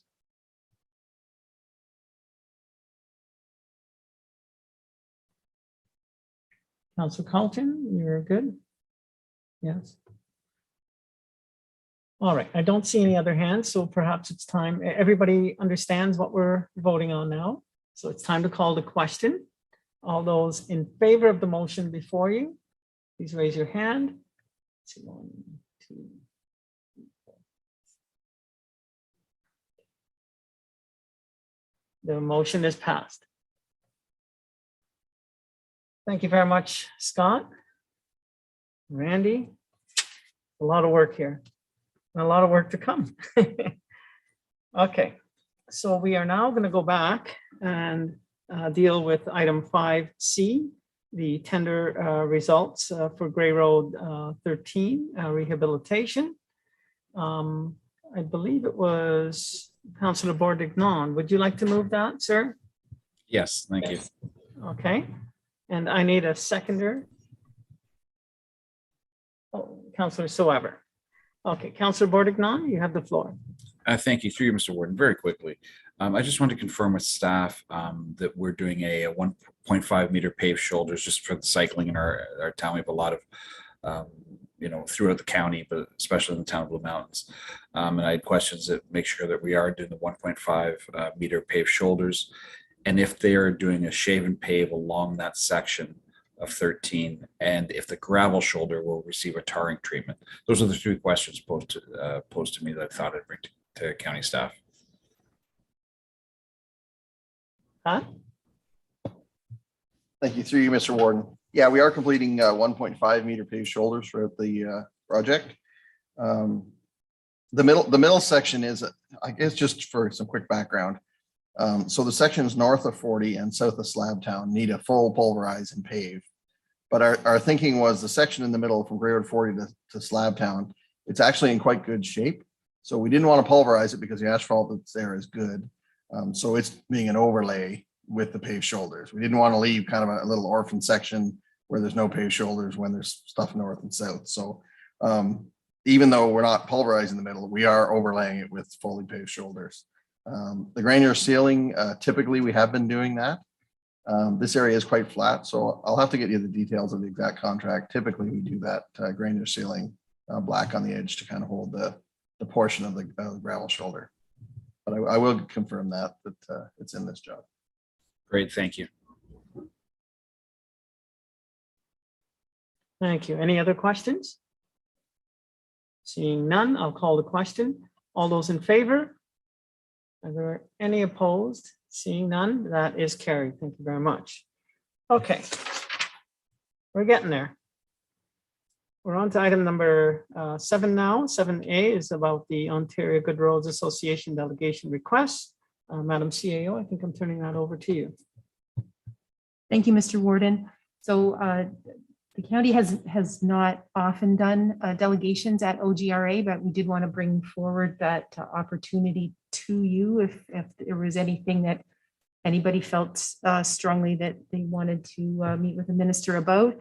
I have heard from our colleagues in Bruce County that there is some discussion there between ourselves, Bruce and Huron, asking for a delegation to deal with transit and the coordination, their extension of transit in rural communities. So if that does go ahead as a multi-county delegation, would you be supportive of that?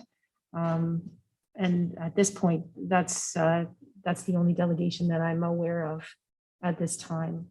We had an original discussion of a potential one to do with Highway 26, but I understand that there's been a great deal of very positive work happened recently with MTO and county staff and staff at Town of the Blue Mountains. So probably not necessary to say anything more about that since it seems to be moving along really well at this time. So I guess I was looking to know if there was anything else that anyone felt that we should be bringing forward as a delegation, and just a general sense if anybody objected, should Bruce and Huron decide that they want to proceed with the transit discussion. Does anybody have any objection to us participating in that?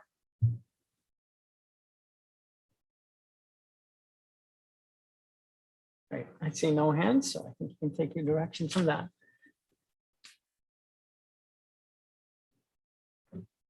What are we endorsing? Not?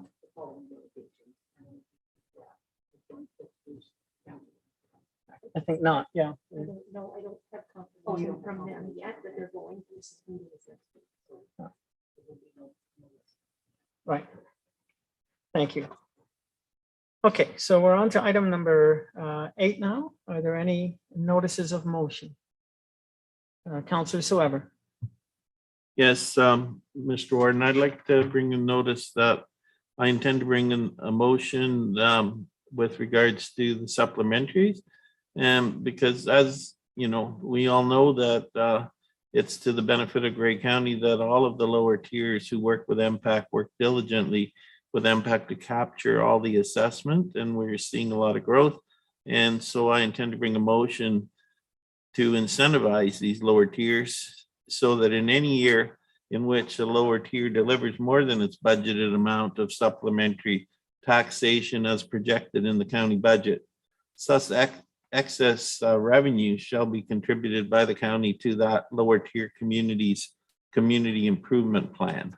And community improvement plans, of course, work to improve our communities and benefit all of Grey County. So this is just a way of making sure that those communities that work hard and find all the assessment that is attached to their growth, that they will benefit through their community improvement plan, which of course that benefits all of Grey County.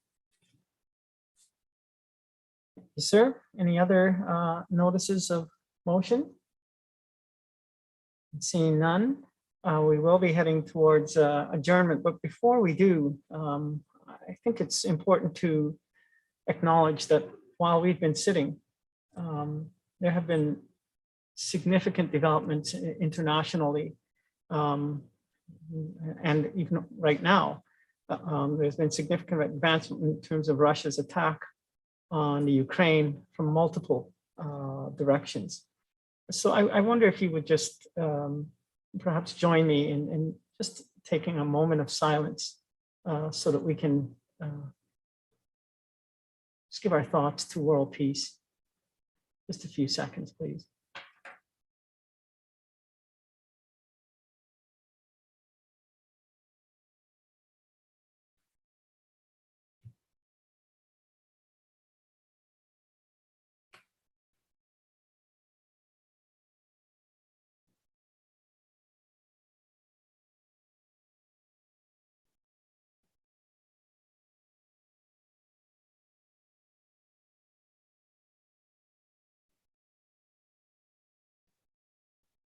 Thank you very much.